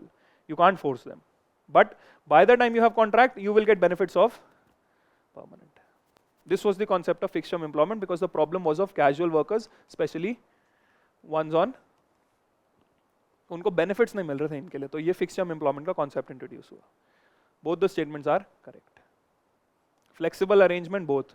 In fact, this was criticized heavily because what the implication of this would be that no one will now employ permanent. Everyone will now have more of fixed term because fixed term में आप कभी भी हटा सकते हो. Permanent में तो labor laws लगेंगे तो आपको permission लेनी पड़ेगी government से if you want to remove them. So it's better more FT will be created. So that is making the worker more precarious and not moving towards permanent. So this was heavily criticized. Petroleum and natural gas regulatory body is the first regulatory body set up by Government of India. A very extreme statement. This body was set up in 2006. So there are number of regulatory bodies set up before this. So this statement is, one of the tasks of PNGRB is to ensure competitive market for gas. This is true. Appeals against the decisions of PNGRB go against appellate tribunals for electricity. This was also true. You have, this is the regulatory structure in the power sector. Appellate body is the appellate tribunal for electricity. Regulatory bodies are Central Electricity Regulatory Commissions, and every state has its own State Electricity Regulatory Commission. You have a problem with them, you go here. 2006, the PNGRB was created, and their matters also go to APTEL. Sector-wise information, India Yearbook. Organization of the sectors. Otherwise, if you eliminate one, you also get the answer. That time it was easy, now you'll have only one, only two, only three. Difficult. With reference to casual workers employed in India, consider the following statement. This is a tricky question. This statement, all casual workers entitled to EPFO, has been said by Supreme Court. That all casual workers are entitled to EPF coverage, but UPSC has marked the statement wrong. It has given the answer entitled to regular working hours. This was also part of the Supreme Court judgment. And government can by notification specify establishment shall pay wages through its bank account. These two are true. In fact, this is also true according to the Supreme Court judgment. दोनों Supreme Court judgment है. But UPSC is given answer 2 and 3. And this type of a question prepared only from the newspaper. If you follow the judgments, these both came in the form of judgments in the similar year. But answer has been 2 and 3, but the first statement is correct. With reference to foreign-owned e-commerce firms in India, regulation of foreign-owned e-commerce. They can sell their own goods in addition to offering their platforms as marketplace. Can Amazon sell their own goods?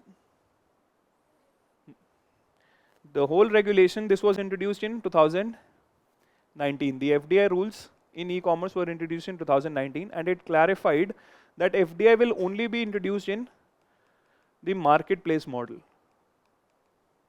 It will not be allowed in inventory model. That means the platform will not be allowed to sell. Platform can only provide marketplace which connects the sellers to the buyers. तो वो सिर्फ ये service provide कर सकता है, control नहीं कर सकता. And how would we know that it is controlling? The company who is running this, they cannot provide the seller more than 25% of its products. This would mean that you have control over the seller. You absolutely cannot control the seller. You cannot own any firm. First, एक तो आप seller own नहीं कर सकते यहाँ पे. और how would we know you exercise influence of the seller? Maximum seller आपसे 25% goods खरीद सकता है, उससे ज़्यादा नहीं खरीद सकता. Two things: 25% inventory, and second, you cannot have any ownership control over seller. This was under 2019. So the platform cannot sell their own goods. The degree to which they can own big sellers on their platform is limited. Now it is not limited, and in fact it is not allowed. As per the 2000 rules, you cannot have any equity in your seller. Absolutely not allowed. Limit nahi hai, completely banned hai. So it's not limited, it's completely not allowed, prohibited. So both the statements are incorrect.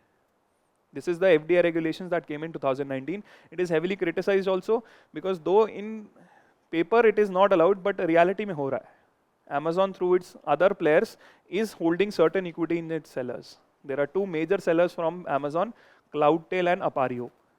They sell the maximum goods on Amazon. You see WS Retail in Flipkart and you'll always see most of the goods being sold on Amazon through Cloudtail or Appareo. और Cloudtail और Appareo दोनों में Amazon का दूसरी company से holding है. So they are violating this norm. But Amazon cannot sell its own goods and also cannot control the seller in any form. Inventory का हम control मानेंगे अगर 25% वो sellers हैं तो 25 से कम लेना है. And you cannot have any ownership structure here. You cannot hold even 1% of equity. But Amazon and Flipkart both have bypassed these rules. Flipkart is Walmart linked, Amazon directly coming from outside, both are FDI. Big Bazaar and all can do this because they are not FDI. This rule is on FDI. Big Bazaar and all can do this, FDI cannot do this. So these are rules on FDI in India. In India, which one of the following compiles information on industrial disputes, closures, retrenchments and layoffs in factories employing workers? It is the, so again, India Yearbook, Organization of Industry. Consider the following pairs. The Kamarajar port is the first major port in India registered as a company. Yes, by this question this year it has been asked because in the last 3 to 4 years the government is talking about corporatization of ports. Right now they have been registered as trust. The government wants to register them as companies. And right now there's only one port which has been registered as a company, which is this port. Mundra port, largest privately owned port in India. Yes, बहुत सारा heroin पकड़ा गया है last 2 सालों में इस port पे. Related to one of the business players. This was in news a lot. This is correct. Visakhapatnam port, largest container port in India. Which is the largest container port? JNPT. This is not. Option is UPS. Mostly current affairs and basic information. You know, ये corporatization पिछले 3 साल से news में. They're trying to bring a bill to convert from trust into a government company. India, despite having uranium deposits, depend on coal for most of its electricity production. Yes, more than 60% comes from coal. Uranium enriched to the extent of 60% is required for production of electricity. Almost reaching bomb. बहुत कम levels पे ही you get electricity. 60% enrichment means Diwali. So answer is 1 only. According to the MSME Act 2006, medium enterprises are those with investments in plant and machinery between 15 and 25 crores. How do we define MSME? Define on what principles? Investment or turnover? Both investment and turnover. It's not alone. Earlier, before 2019, it was only investment. Now it is investment and turnover both. And it is not 15 crore, it is more than 25 crore. All bank loans to MSME are under priority sector. Why no? How will you classify which will be priority sector, which will not be priority sector? No, all MSME loans are priority sector. Is MSME a condition under priority? Yes. So how will you classify which MSME is priority and which is not priority? So with respect to what? Micro, small, medium, both are part of priority. This is correct. All MSME loans are part of priority. RBI gave the definition, ये MSME की definition है, anyone having this definition gets priority. So all MSME loans are priority. Is the idea clear of industry? You would require Indian yearbook for preparing basics of this sector and any recent developments coming from news. Certain social welfare scheme also, one of the screen asked on national pension scheme. NPS right now is in news in the last 2 years, OPS, NPS debate in most of the states. NPS can be applied by resident Indian citizens only. NRIs also can do it. This is wrong. It's not just resident, NRIs can also apply for NPS. Persons of age 21 to 55, 18 to 60. This was a difficult question. All state government employees joining the service after date of notification. This is true. All central government employees including those of armed forces. Armed forces are not included. So answer is C. So any social welfare scheme with respect to pension or insurance schemes, you have to cover. One of this is asked here. Then 1 or 2 questions on microeconomics. In the last 7 years, there have been only 2 questions. One question was on opportunity cost. What is the idea of opportunity cost? You have 2 options. The benefits from the option not chosen minus the benefits from the option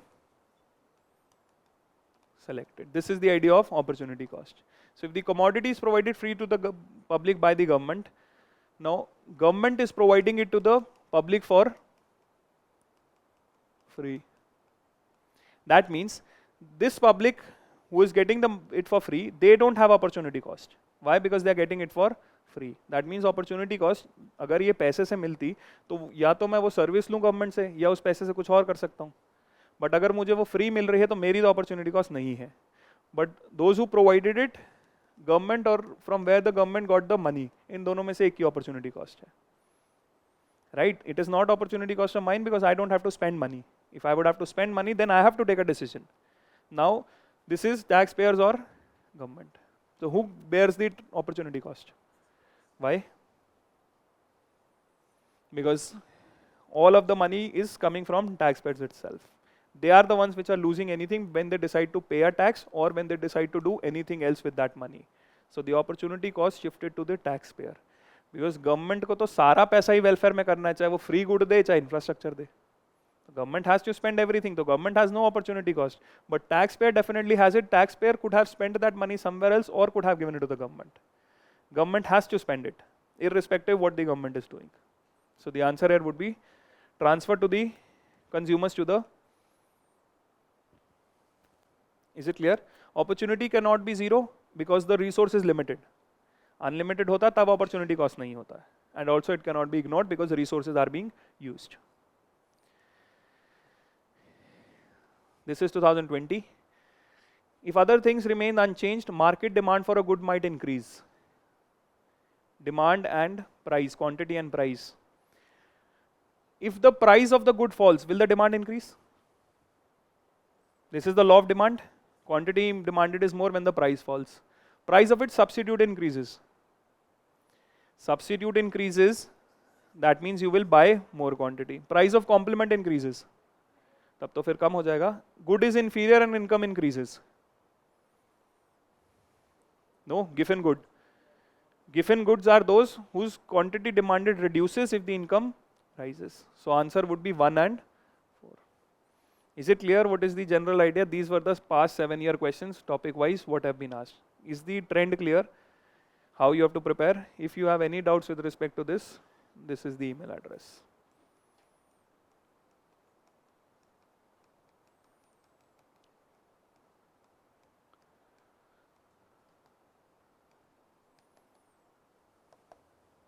Thank you.